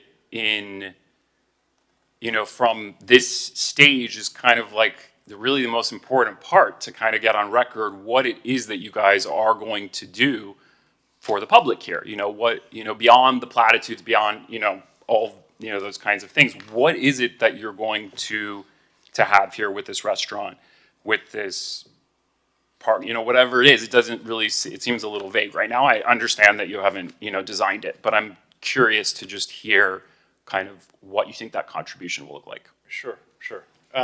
So back to Montreal. So it was a 1 million square foot development, and this one we're under, I think we're at about 180,000 feet in what we're proposing, including the existing historic buildings. So it's a different scale. We're also assuming that we're going to be able to attract a market that does not exist in this area of Ocean Drive, which is a higher end residential market. We find it south of 5th, we find it north of 15th, but we certainly don't find it in this 10 city block area whatsoever. So our financial modeling assumes a significant increase on whatever pricing would be on residential real estate in that area right now. So that being said, in order to discuss proffers and what we can do, I think there's two sides to it. So first one is what's in our immediate control, and that's the existing buildings and how they are important to the community. So number one, preserving and keeping the public space inside each existing building is very important. So for example, the Essex lobby is a very important contributing component of the historic nature of the neighborhood. And if you ever go in there, there's tours all day long coming in, bringing tourists and bringing people that are of interest. The issue with turning that lobby to residential, either under Live Local or another scenario, is most condo owners are not going to want people running tours through their lobby. So in this scenario here, what we are proposing is keeping the Essex as a hotel. So the lower historic, the floors that are historic and lower level would be hotel. That lobby would remain open. It would obviously be enhanced. It would be a higher end hotel than it is today, but that access would be always open for the public. The same would be said for the Clevelander access on Ocean Drive for the lobby, which would make, we haven't finalized the plans, but it would be a component of the restaurant that we're proposing to replace the Clevelander, which would be a higher end, still fun and exciting restaurant, but not a 5 a.m. Current status restaurant that you see now. Also, a lot of people overlook the landscape, the actual features of Clevelander on the pool patio deck. There's a couple of very important historic elements there that we would preserve and enhance and celebrate as part of the history of the project. So all those things are, not only are they integral, they're kind of part of either project, right? We want to kind of continue that celebration of the heritage and enhance it and preserve it, as Kobe said, in perpetuity. What happens thereafter? So, in terms of, in terms of what other proffers we've had different discussions with different commissioners, we've had discussions with MBPL. I think there's a lot of things that we would consider. I think there's a lot of really creative ideas, especially, you know, how close we are across the street to basically a museum facility and how we could maybe integrate that somehow. But we need to know, what does this project look like? Is it in fact the project that Kobe is proposing, or are we going to be, you know, asked to reduce height and massing to a point where, you know, it may not be financially feasible to even go ahead with the project? So all those things are aligned and integrated. I think what we need is to understand, okay, what does this project look like in terms of height and massing? And then from there, I think we can determine, you know, this is what we're able to do from a proffer standpoint for the overall neighborhood, if that makes sense.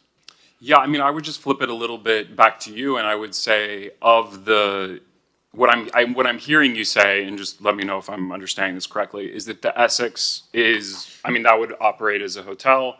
You would leave it as such. It would not be in this kind of public benefit, you know, whatever. That's the bucket that I'm going to call it. Right. So I'm just curious, what kind of square footage, floor plate are we talking about for this public amenity, landscaping, hardscape, the Clevelander pool that we all, know, are there, and that was another question I had actually for Debbie on this one, is if you could also just illuminate for us all, maybe like the top 5 or 10 things that are very important about this building, because I'm not sure that I understand them. I mean, I've walked by it a million times, but I just want to understand the full depth of the historical resources here. Okay, absolutely. So we're dealing with 2 properties basically that are part of this, the Essex House and the Clevelander on Ocean Drive. So we have the Collins Avenue property. I could probably talk for an hour, so I'll be quick. The Essex House is an extraordinarily significant streamlined modern building, which was a later derivation of the Art Deco period. It picked up on the innovations in transportation at the time in the late 1930s. And this is very evident with this corner design building. There's a handful of these very prominent corner design buildings along Collins Avenue. And the Essex House is probably the most well-preserved. The public interior of the building is also pristinely preserved. I had a couple students meet me out in this area a few weeks ago, and of course, one of the stops was to go inside the Essex House and explain how Art Deco interiors were originally designed. The Clevelander is also an Art Deco building. This is important in its own right, due to its architectural merits, but also as a member of the Ocean Drive landscape. This very important view that a lot of us see now when we fly in on an airplane, right? The flight patterns actually, some of them go over Ocean Drive. And that silhouette, that, for lack of a better term, postcard, which we hear a lot, is really the identity of the Art Deco district, the National Register district in Miami Beach. So I think both of these buildings contribute very strongly to the identity of our historic architecture. I mean, there's no doubt about it. These, collectively Ocean Drive, but these 2 buildings are also very indicative of what our architectural legacy is. It's the Art Deco and the streamlined period of architecture that we're known for. These are 2 prime examples of that. And they're also in a context that has a high concentration of Art Deco and streamlined buildings. So it's not just individual buildings that are important, it's also the context of both Ocean Drive and Collins Avenue that are highly significant. Brian, could I comment as well? Sure.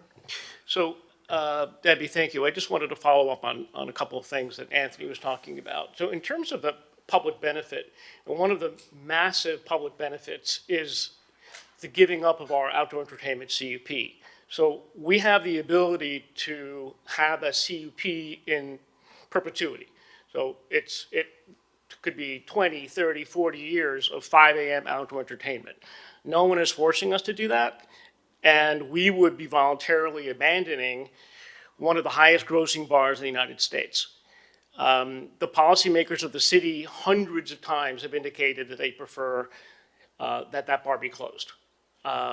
So that's a huge give on our part. As far as the other public proffers of the type you were describing, normally when developers are having those discussions, there is some preliminary conceptual approval on a project. And then before it goes over the finish line, there is some discussion between what a commission wants and what policymakers want and what proffers can be given. I do zoning work all over South Florida, and that's generally the way it works. Unfortunately, we haven't been able to get to that first step yet, where there's some conceptual buy-in about what can be put on the site.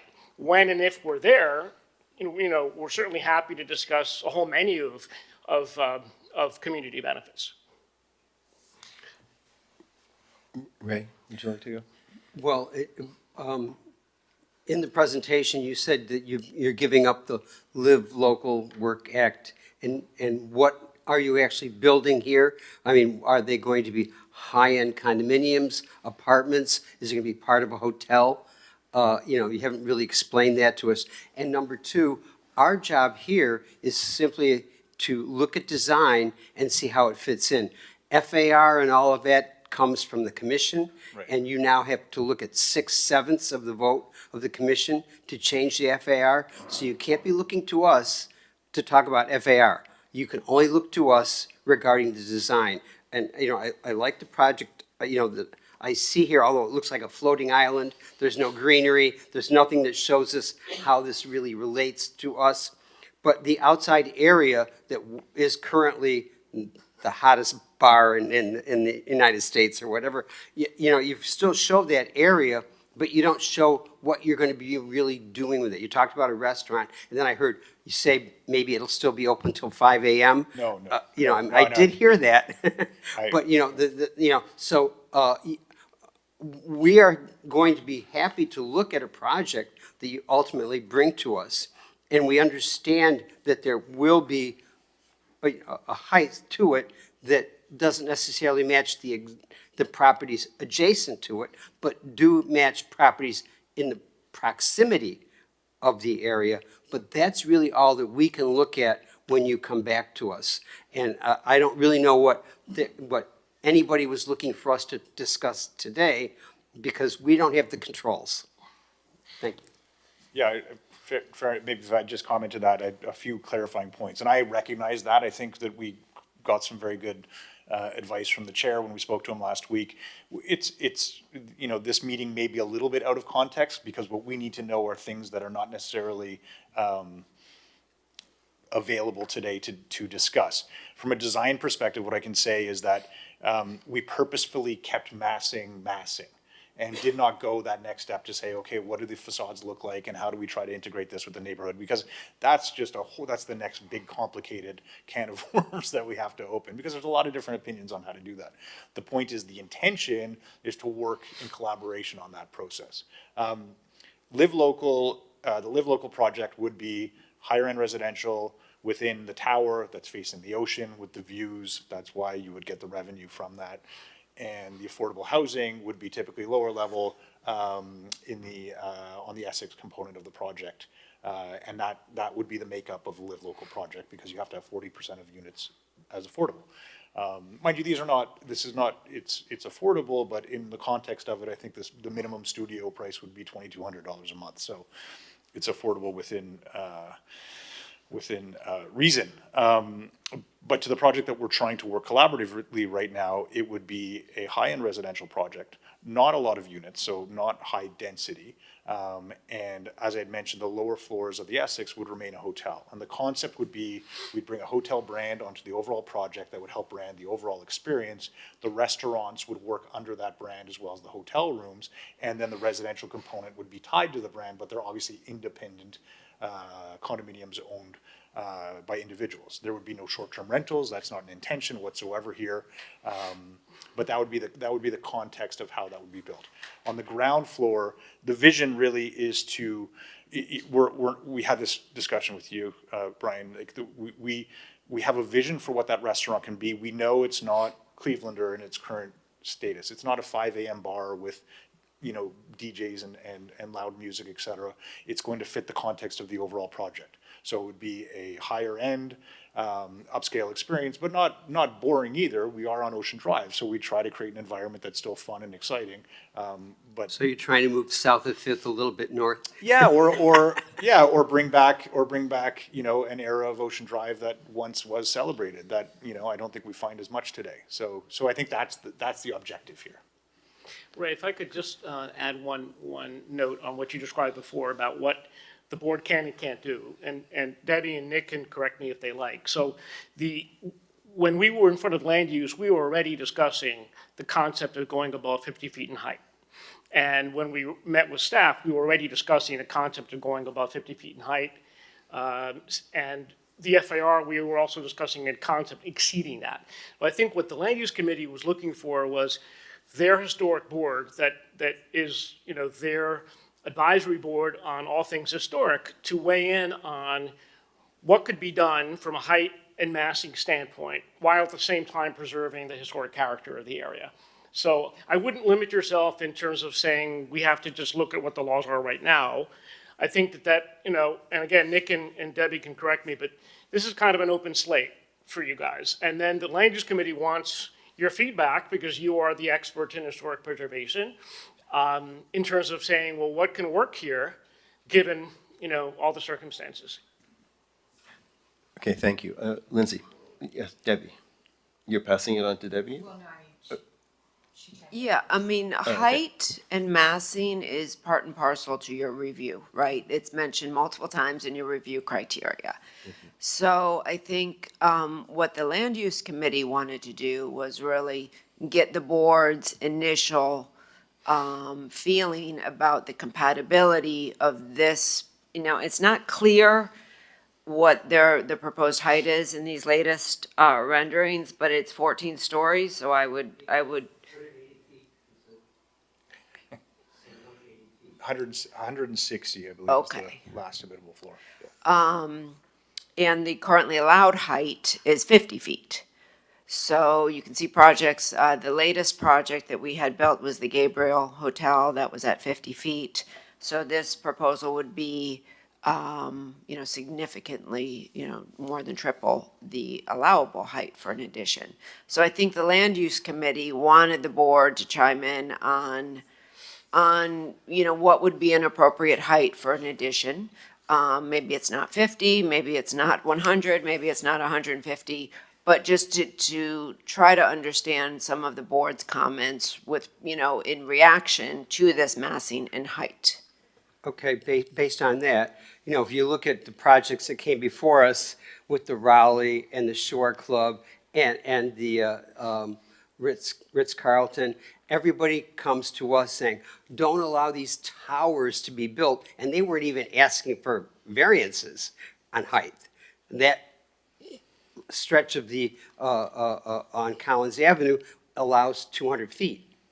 And there were still residents coming here thinking that we should be, making it less. And we made it clear to them that we're not the body that determines the height.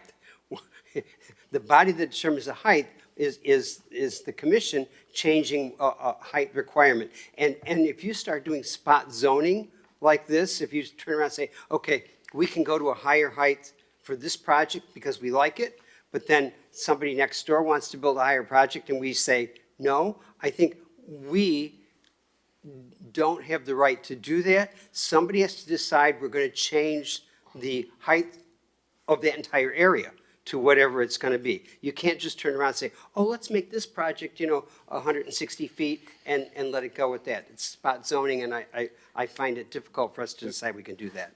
I'd like to get everybody's opinion, and so I think I'm just we'll start with Lindsay, and we'll just go right down the line, all right? So for purposes of the discussion here, I'm going to operate with an assumption that some of those things are addressed in the development and settlement agreement. You've represented some of the things, and, you know, should the city decide to go that route, what will be presented to us is going to be, it's supposed to come to us before, for approval, but some of those things may be addressed by the settlement agreement. I don't know, because we don't have that in front of us at this moment. What I can say is that, so this is just, I guess, feedback for when you come back before us, which I think is really ultimately what you're seeking. And Kobe knows some of this because I've said some of this before. You know, what I would like to see, and I don't get from this, I mean, I know it's not a full presentation, but what I don't get from this is the context, right? I can see it in context of the existing buildings, the Clevelander and the Essex, but I can't see it in context of everything else. And even you put up in your presentation a slide that showed other buildings at certain heights in the area, but it was like an aerial shot, I believe. You know, I can't really see, okay, so what does this building look like in context with those other buildings? The other thing that I can't see is what, given where the massing of this new structure is, what kind of shadows that's going to cast on Lummis Park, which is another one of our historic resources in the city, right? So I think something that we have to, you know, protect, and just, I don't know that it changes anything, but just wanting to know what that is so that we can kind of have a full picture. And then personally, and again, not necessarily within our scope, but what I would like to understand is you talked about the condos, and I'm going to use these words incorrectly in this term, but like the intensity on our resources in that district as far as the infrastructure and whatnot. I know there's been a lot of talk about that. I don't know how many units, if they're condos, right, in the new development, how many of those are and what type of impact that is on, you know, arguably somewhat taxed resources that we already have on the city. If anybody here crawled through, you know, water or went out barefoot this morning to get to their car, like me, you know, just something to kind of keep in mind. So those are the kind of things that I would like to see. And I already sent your attorney an apology this morning, but our wires got crossed. I got the cancellation of our meeting, but not his email asking if we could still keep it on at a certain time. But anyways, I appreciate you guys coming before us today. And I look forward to seeing, you know, what you have. Thank you, Lindsay, for all the questions you asked, because they were very right on target. I have just a couple of questions for my personal understanding. The 50-foot height allowable, it's more or less what the Clevelander has nowadays. And so if they were not asking anything, what would be the FAR allowed and how much that would give them? The maximum allowable FAR today is a 2.0. And they are asking for? I don't know. So this mass modeling that you presented today, what would be the FAR? It's about 5.0. So like twice as much. Okay, thank you. So, can I just add one more thing? Yes. No, I mean, I do understand that we want to change the character of Ocean Drive, and we can't stop progress, and we cannot live in the past.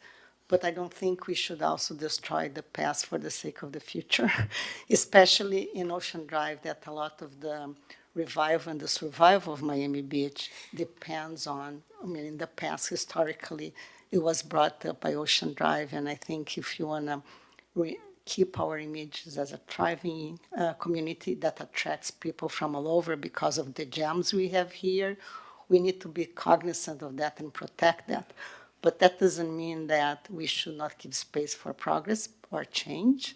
But that change cannot destroy what's in place. And that's one of the concerns I have when you put a 14-story building, which is, even though it's step back to cut a little bit the mass and so far trying to be more friendly to the existing buildings, I'm afraid that that's completely overwhelming what's in there, and we lose the balance between the new and the old becomes kind of irrelevant in that sense. Okay, Brian. I have another question for Debbie and for staff on the slide where Anthony brought up the neighborhood context. could we go through those 7 buildings that they have there? Yes. And could you perhaps give us your opinion on Yeah. on the you know, whether that's analogous or not, and the specific circumstances of those buildings, perhaps in just a summary form, so we can understand how it relates. Sure. In general, staff has some concerns about this diagram. And I don't know if we can go through each of the building. My eyes are not that good anymore. But in general, I think there's a lot of discrepancy with regard to, number one, how height is being measured here. Height is required to be measured to the roof, not to the highest projection. We have buildings like the Tides that have a projection above the roof, which is really a decorative projection. So this particular building, if they're saying it's 100 feet, or 180 feet, I don't know if they're measuring to the roof or to the top of the mechanical equipment, which can go to 25 feet above the roof. So I think with some of these buildings, it appears, based on our just very cursory review, that they're measuring to the top of the highest architectural feature, which are usually, with the historic buildings, stepped in, set back, and are decorative and very indicative of the Art Deco style of architecture. I think there's another concern with regard to how height is measured. So with a historic building or any building that was not built with the base flood plus freeboard, we would measure height from grade.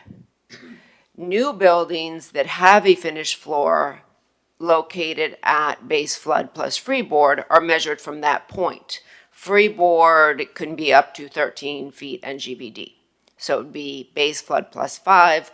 So that's how we would measure. So I think it was it Lindsay's point or Elizabeth's point about a context elevation that would show what you perceive as the height is different than necessarily those numbers.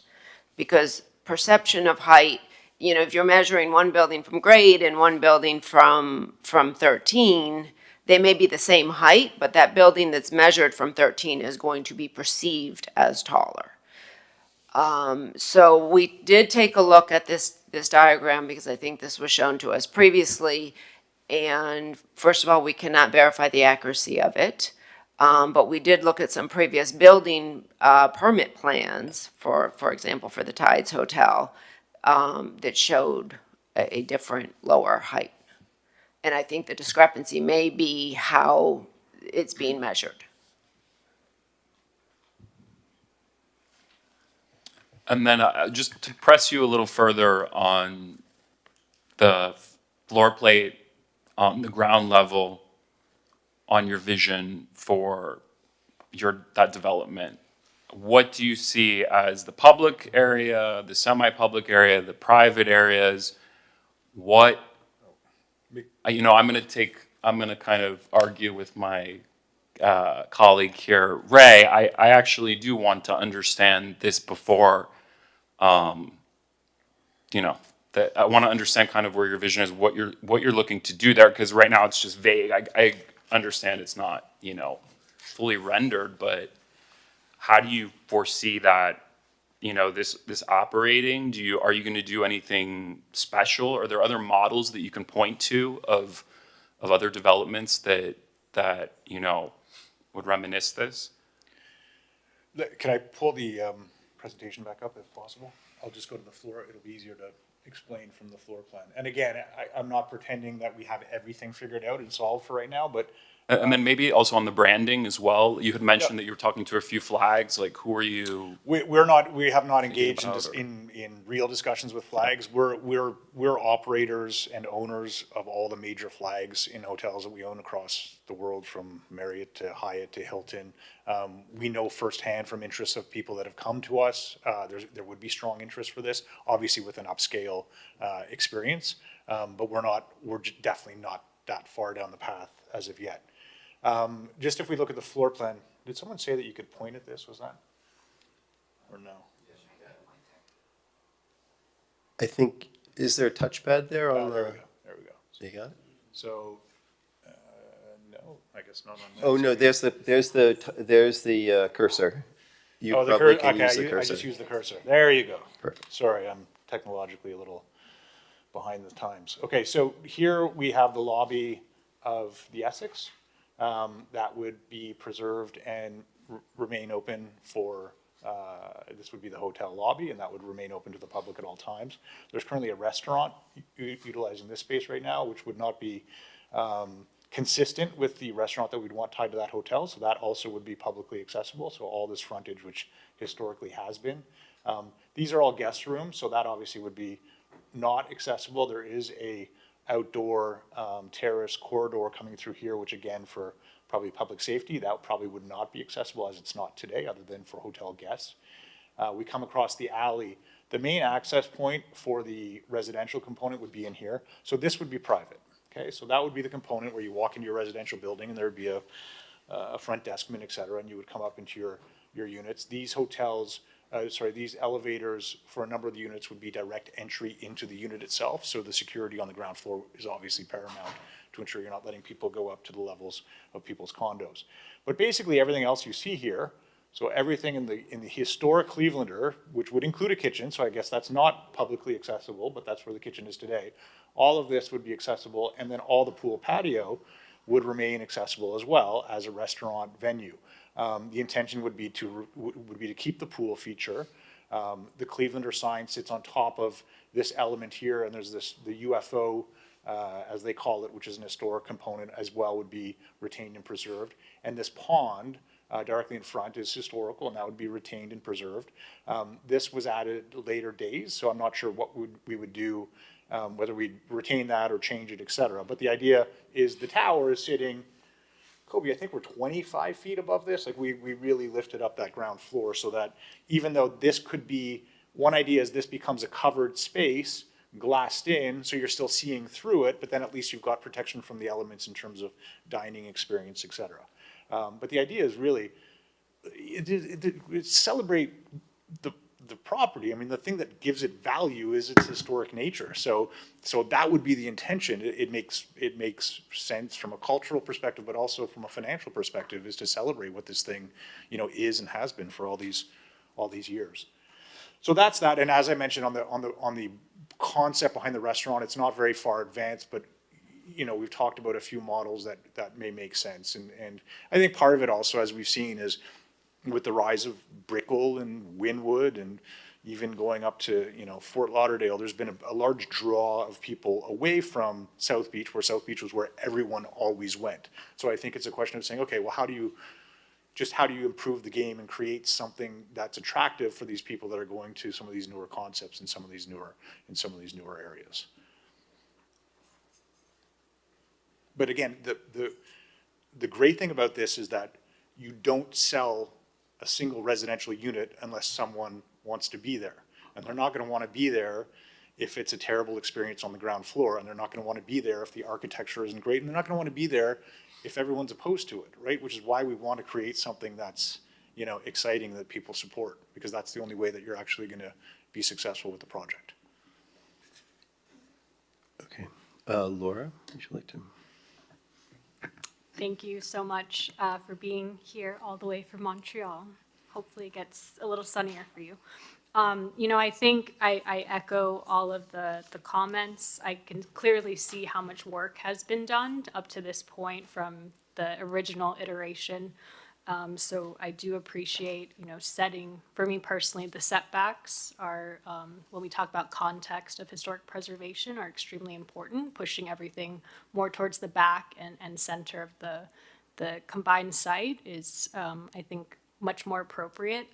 I do think how you're dealing with the two, truly iconic exterior and interiors of the Essex and what remains of the Clevelander is exceptional, and I would definitely encourage you to highlight that in future presentations. When you did discuss, rebalancing the neighborhood, I really appreciated that comment. So I think for me personally, I'm sure the commission who, is outside our jurisdiction, talking about that is extremely important in the context of the overall development. Clearly a 50-foot height limit and what you're presenting from a historic preservation, it is out of context. So I would definitely encourage you to, and I do see that you guys already reduced from 30 to 18, really looking at the financial models to understand, if it could be reduced anymore. I think that would, I'm sure you have already, but, again, you're talking about quite a large impact to an iconic streetscape. The context map, I think, was extremely important. If there could be just like a very simple kind of, plain line drawing of how this fits into others that are in the historic district that are clearly above that 100-foot kind of limit. I think just that simple drawing would be very advantageous to this board to understand the context of it within the historic district.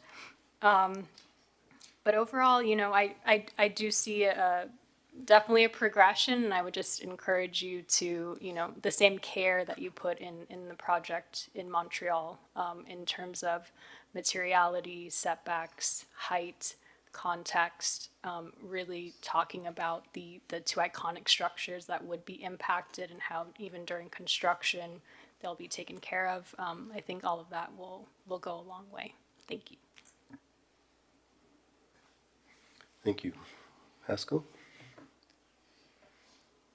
I've spoken to Mr. O'Brien previously and Kobe and Mr. Tatchmas, and I expressed my concerns. I don't think at this point I need to reiterate what I had said. Primarily, I talked about the height of the structure in context with the rest of the iconic look that we have on Ocean Drive that's been around for 70, 80, 90 years. This will forever alter it. For us to come in at this point and say, I guess we could give our feedback in terms of how much higher we would allow or we would like to see. You're talking about an FAR of 5, where it's currently, I think that's what you had stated, where it's currently at 2. The renderings do not show whether the building goes above the Essex building, the new building, or is it just on the empty portion of the Clevelander space? Can you talk about that for a moment? Sure, it does, here, if I can pull up the screen again, if that's okay.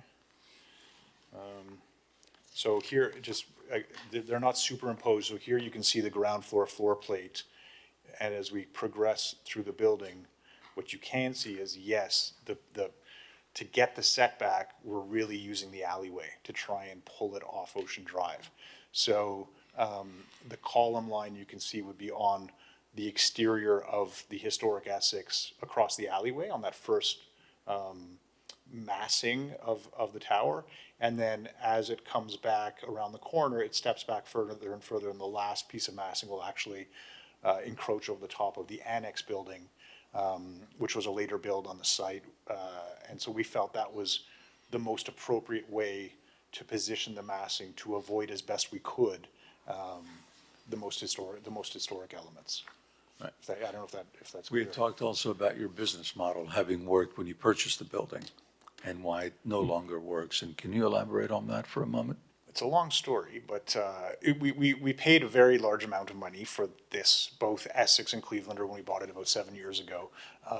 And this was the year after the alcohol rollback had gone to vote, and it was knocked down. So we bought the building thinking, the arguments historically about, alcohol hours, et cetera, in Miami Beach were done and behind us. And again, this has really nothing to do with the context of this board, but it's important for the context of the business. We made our business decision, assuming the highly profitable business that is largely driven by food and beverage sales of the Clevelander would remain in perpetuity, and with our operational skills, we'd be able to enhance it further, and so it was a good investment. The one thing we saw, though, was a great potential, because in this area of Miami Beach, all of these buildings are smaller. You have a lot of hotels that are 40 to 60 rooms.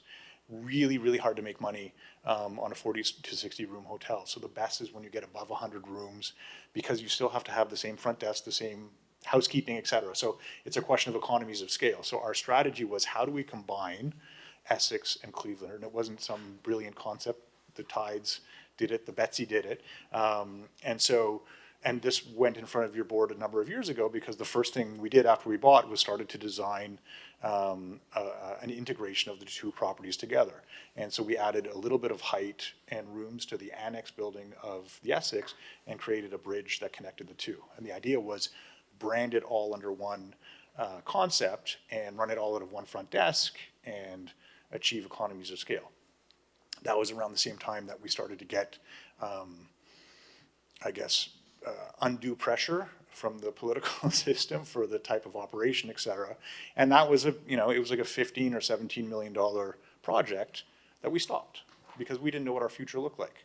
So instead of investing into the assets further and creating a better experience and going a bit higher end on the hotel, we stopped, and unfortunately have been in the crosshairs of, certain parties since that time. So this wasn't a decision that we made yesterday. When Live Local came, we saw, now there's actually an opportunity for us to change the business model that could make financial sense. So that's the long history, hopefully in not too long a period of time. I think the height is what's dictating the amount of square footage that essentially you're adding, right? And have you come to look at it from a different standpoint? Is how much do you need in terms of additional area to make your business model look the way it did when you essentially had purchased the property? That's exactly what we've been doing. So that's all these massing studies and everything we've gone through is so we run the massing study, then we run it through our financial team. We look at the pro forma. Does it make sense? Does it not make sense? And that's why there's kind of like a point we haven't gone beyond. Like when someone says 75 feet, doesn't work. It's not going to 100 feet. It's not going to pencil. Like that's the issue is there's only so much. And the issue is exacerbated because the higher your residential unit, the higher price you get from it. So you benefit. That's the square footage that's the most valuable. So that's the crux of the financial situation right now. How many square feet are you proposing to add? I think the existing, don't quote me, but I think the existing is approximately 50,000 square feet, and the total would be 177. So the additional is kind of in that. Is that more or less correct? A little over 100,000 feet of additional. Not gross, right? So including hallways and mechanical and all that good stuff. How many residential units are you looking at? So I don't have the count on the most recent. It's under 100. So when we talk about the impact on the neighborhood, first of all, Cleveland is like a 700-person venue. So that gone is a huge impact on traffic, et cetera. So no matter what we do in the building, that's a major positive effect for the neighborhood.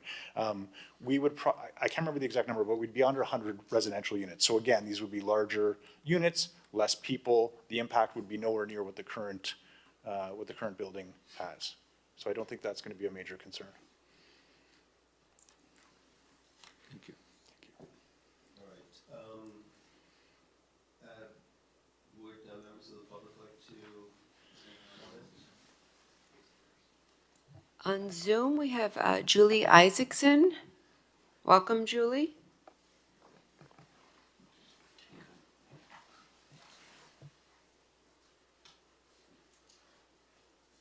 Julie, can you unmute yourself? Oh, she put her. Hi, I'm unmuted. I'm sorry about that. Good afternoon. Thank you very much for allowing public comment. This is Julie Isaacson. I reside at 850 15th Street. Been a resident of Miami Beach for 32 years. With all due respect to the beautiful Montreal project, and I've mentioned this at another meeting previously about 2 months ago. We love that, but Montreal is not South Beach. There are a lot of issues with this particular project, starting with the most important issue being that we are in a big fight for historic preservation in our city. We all know that Tallahassee has passed some laws that are obstructing our historic preservation. And we did manage to have Ocean Drive carved out of that and placed and kept on the National Historic Registration, National Historic Registry. This could possibly cause a huge issue with that. We can be derailed and taken off of the National Historic Preservation Registry. That to me is a huge alarm. This is our postcard. This is our beautiful postcard that draws all the tourism with our Art Deco district. Secondly, the building is just it's just too big and it is out of range. It is just an eyesore size-wise.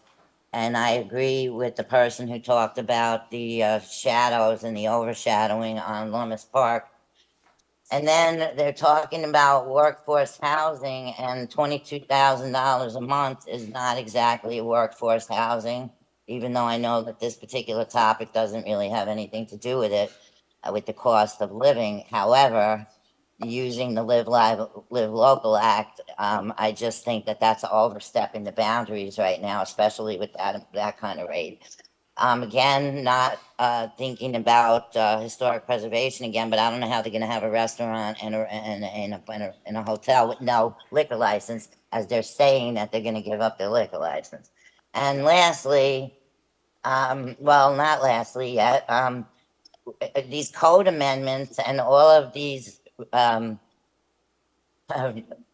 variances that are being requested could cause a major rash of other people doing the same thing, and we don't want that to happen. And then now lastly, and also very importantly, our environment. There's gonna be construction,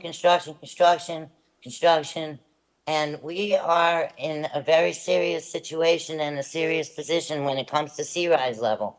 And a project like that is just not conducive to that either. So thank you very much for your time. I appreciate everything that you are all doing, and have a good day. Thank you. Okay, thank you. Daniel Serraldo with Miami Design Preservation League.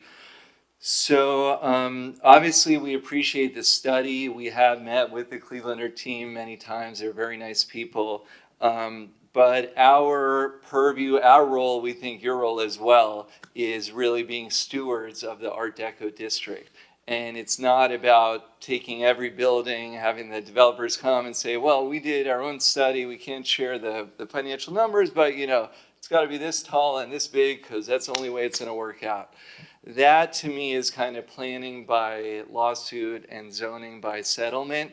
And it's really not what we should be doing. If we really want to have a master plan change, there needs to be a new vision of that whole area. And we can't be just addressing things like this and saying that, well, if you let us build this and we might close a bar, but we'll still have a restaurant and maybe we'll have alcohol and maybe it'll still be open till 5, but it won't be that bad. You'll see in 10 years. That's not, I think, the route we want to take for this economic engine that we have.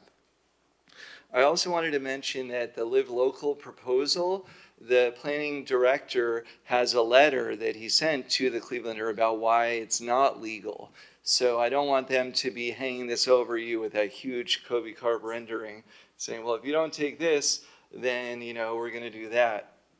I think that the land use, I've been at every meeting that they've had, there is not consensus on the height. You know, last time we were there, they said, this height is our best and final. And I went to the land use, I said, if this is our best and final, I think it's time to say thank you, move on to your already approved project that some of you were here. It's a great project to add on to the hotel. So I don't know if it's possible to make a resolution that it's not in context going over the maximum height, but we would like that because we think that there's a lot of other opportunities for this site. But if we're dangling this big idea to them that we're going to triple everything, it's not really fair to them or to the neighborhood. Final thing is that the silhouette of the Essex is against the sky. You know, we're making our next exhibit is on Henry Hohauser, so I've been studying this building and its history. And there's a reason why the master plan had 50 feet for new construction. It was to maintain some of that openness of the view corridors, the sunset and the sunrise that we all see. So we remain against this height increase, and we hope that we can dispense of this and move forward within the zoning and see what opportunities there could be without destroying our postcard. Thank you. Thank you. Anybody else here to speak on this? No? All right. Well, I think I'll just add that I had a very good conversation with the team, with the architect. I appreciate you guys. And, you know, I kind of was hoping, because I knew this conversation is really one for the Land Use and Sustainability Committee to hear kind of our opinions. And obviously there have been a lot of you know, support for the work that you've done elsewhere, the historic, your interest in historic preservation, the Montreal work, and your interest in preserving the Essex and the Clevelander. I do think that our board is really designed to kind of talk about the historic context, and as the thing that's front and center to our interests, and that's the massing and the height. And I think there's a lot of work to be done still on the massing and the height to come to a place where this, whatever is added to this, will be supporting and promoting the historic context. And you know, I think we talked in the conversation, I might have mentioned that this was kind of like a smile, that, you know, you're kind of adding a disfigured tooth to this smile that is Miami Beach, the Ocean Drive kind of smile. And I'm like, who would want to do that? What would you have to give them to give up a beautiful smile?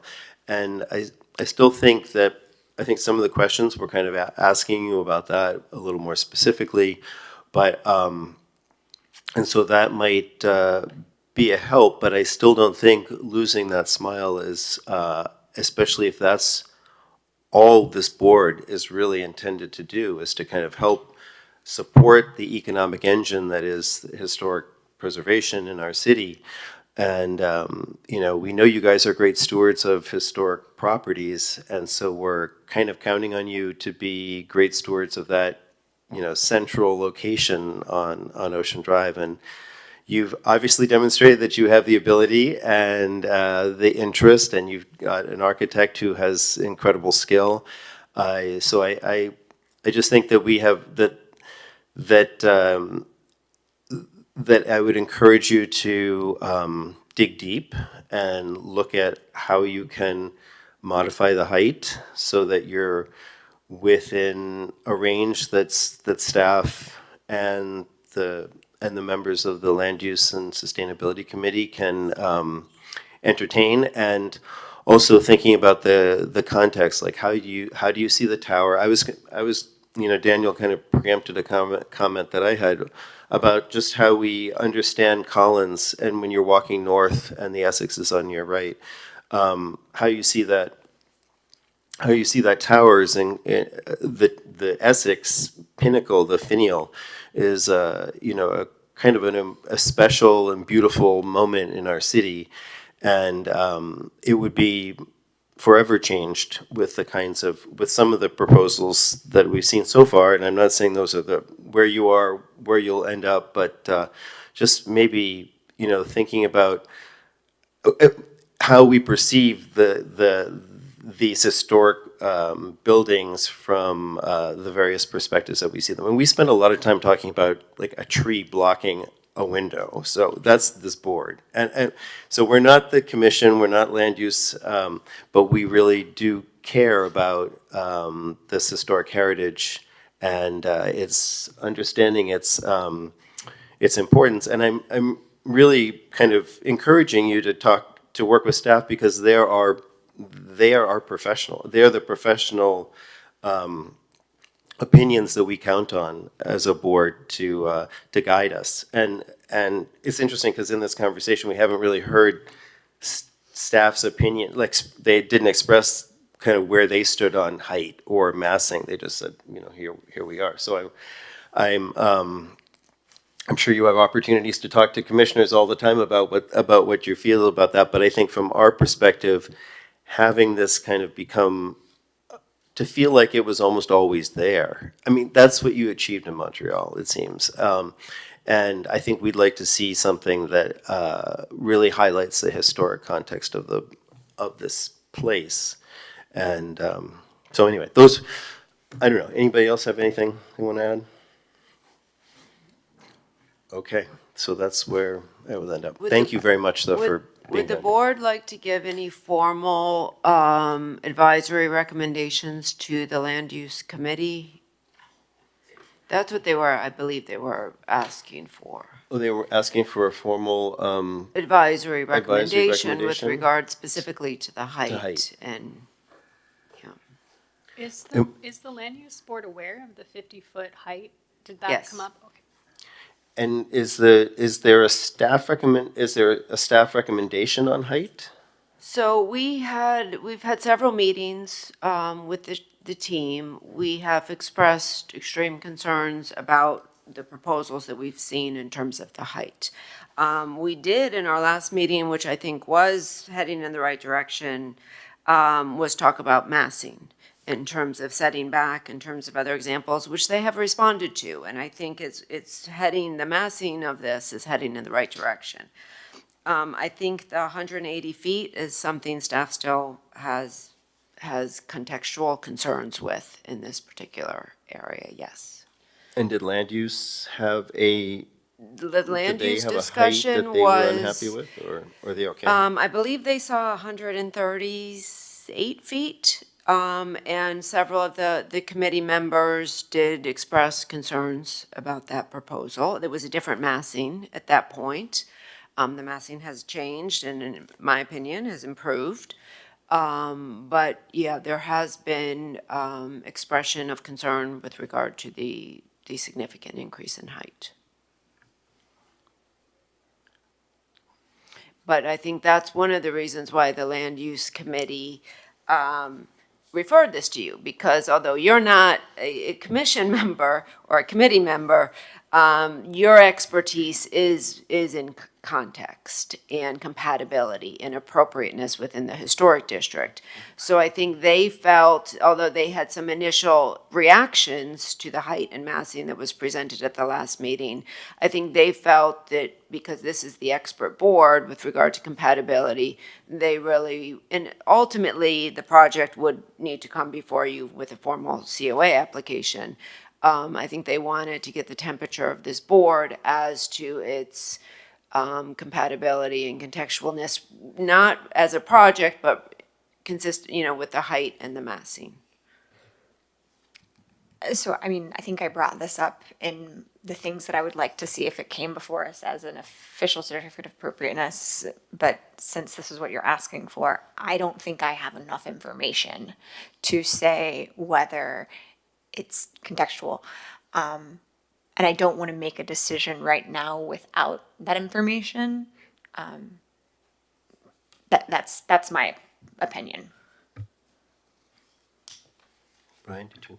Yeah, I mean, look, I echo that as well. I don't think I have enough information. For me, it really relies on, well, a number, yeah, the context, exactly. And so actually, one question I had for you, Debbie, is do you have a kind of, if you were to have a magic wand, is there a model, is there another building that we should be looking at that you think in this place we need to, is there perhaps some other model that we should be thinking of? Is it, what is too big? What is not set back? Where is an example where this may have worked?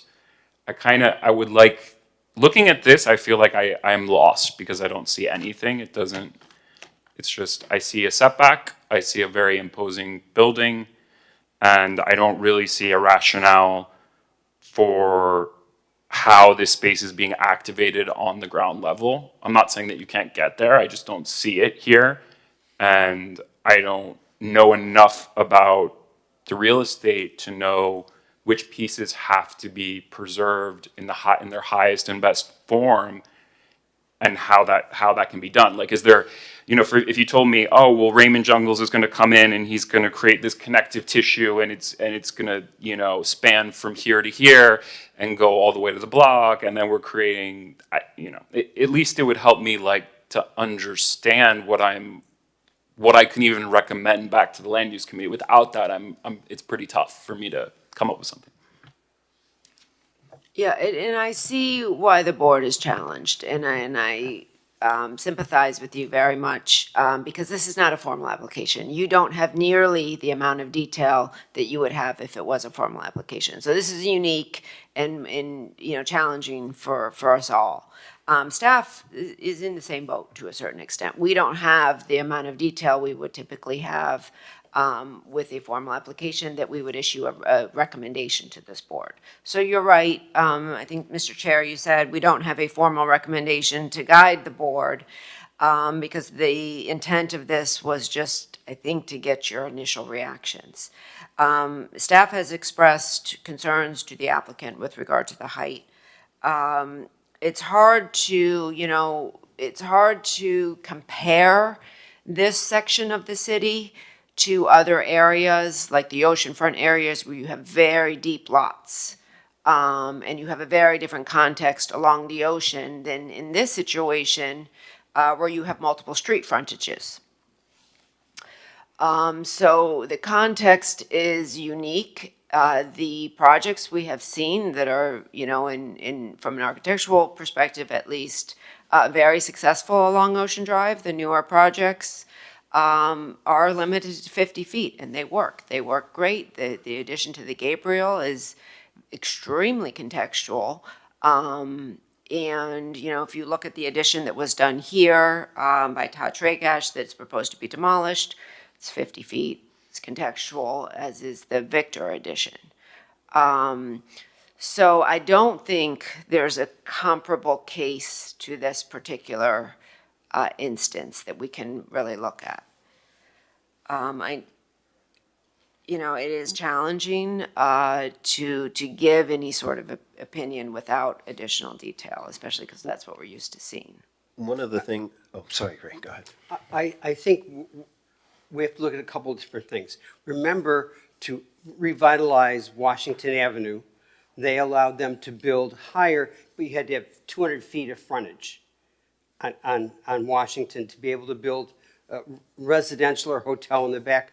A previous commission wanted to try and add residential to Ocean Drive and Collins Avenue to try and change the dynamics of the tourists that come here and not having the residential component. I think when you add a residential component, it's going to require a height variance to do that above the 50 feet, but I don't think it's up to us to make that decision. It's the commission that has to make that decision, and then we look at a project. But the I think in order to be able to have residential, when you're trying to preserve the hotels that are there currently, it's going to require somewhat of a height variance. Not necessarily 160 feet or whatever, but it's going to involve something, and I think that I think we all have to be more cognizant of when we actually do get something in front of us to vote for, that we're looking at whatever has been made, whatever changes have been made for the height in that area. That's not really up to us. But It's Ray, up to a master plan. I'm sorry, Chair. Through the chair.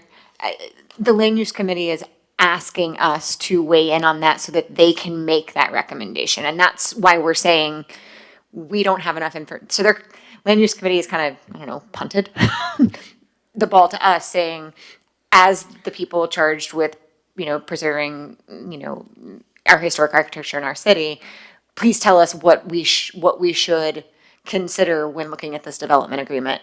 And we're saying, or at least I'm saying, and I think Brian echoed it, that we don't have enough information to provide a recommendation back to them, one way or the other. That's where I am, and that's when I raised my hand when you were talking. Is I want to be very clear. I'm not saying necessarily that I think this is too high. I'm not saying necessarily that I think it's in context. I'm saying I don't know, and I don't want to make a judgment one way or the other in a recommendation to the land use committee that is ultimately going to decide whether this goes forward or not. That's where I am. Got it. I was going to propose, kind of on following on you. That's why I'm sorry for interrupting you, but at that moment. But you inspired a thought, so I was immediately thinking I needed to say it. But it was that maybe there's a new way. These drawings have been very challenging to understand because of the floating nature. And I think a couple of people have mentioned that. We often use sightline studies to understand historic buildings in contexts, and maybe, and we were even talking about sightline studies in terms of the Essex and how we understand these things. So it might be helpful to understand kind of whether you're standing in the sidewalk or across the street, or you're not a drone floating in the sky someplace, which none of us will ever experience, but you're actually in the community. And those sightline studies can be informative. They can help to understand massing, where massing will totally stick out, where it won't stick out, where it will be, what a height, what do extra floors mean in terms of your experience?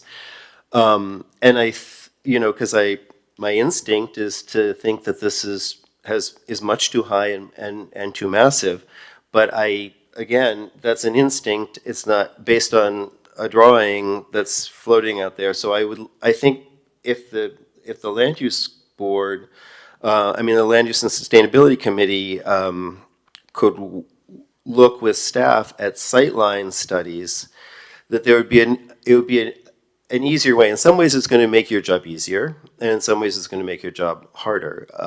But that's what sightline studies are supposed to do. It's like, what do you see when you're standing in that context?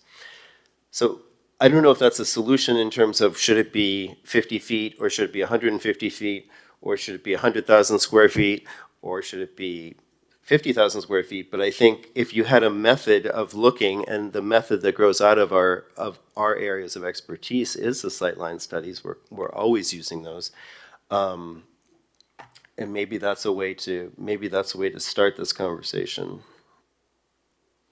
And we can certainly bring that back to the land use committee. And you're not required to issue the recommendation. It was requested.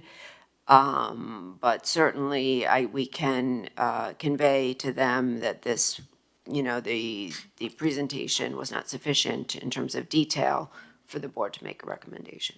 And another thing if we're conveying them kind of thoughts as opposed to an official kind of thing, maybe also to kind of ask for a closer look at kind of how infrastructure is impacted in the area, because I think Elizabeth talked about it, Lindsay, you talked about it, and it's the infrastructure is going to be, it's going to depend. It's going to depend on the things Brian was asking about, like who's living there? Are they all coming in their private helicopters and then if they never touch the ground, then it's going to have very little ground impact. But if they do touch the ground, it could have a lot of ground impact.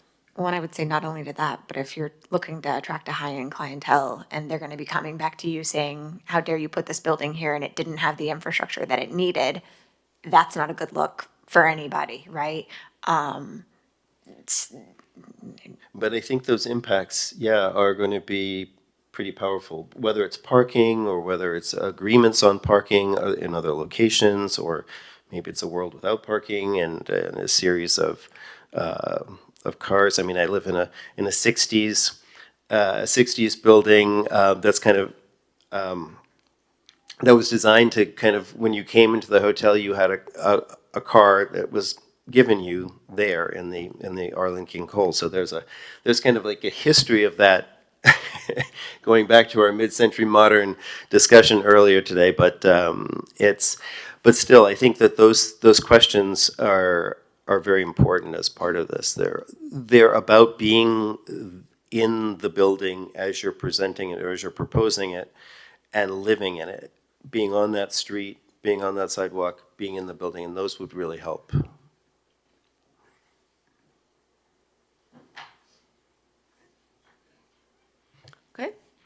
we will transmit that to the committee. Keep you updated. Okay, thank you guys for your presentation. Thank you. Thank you.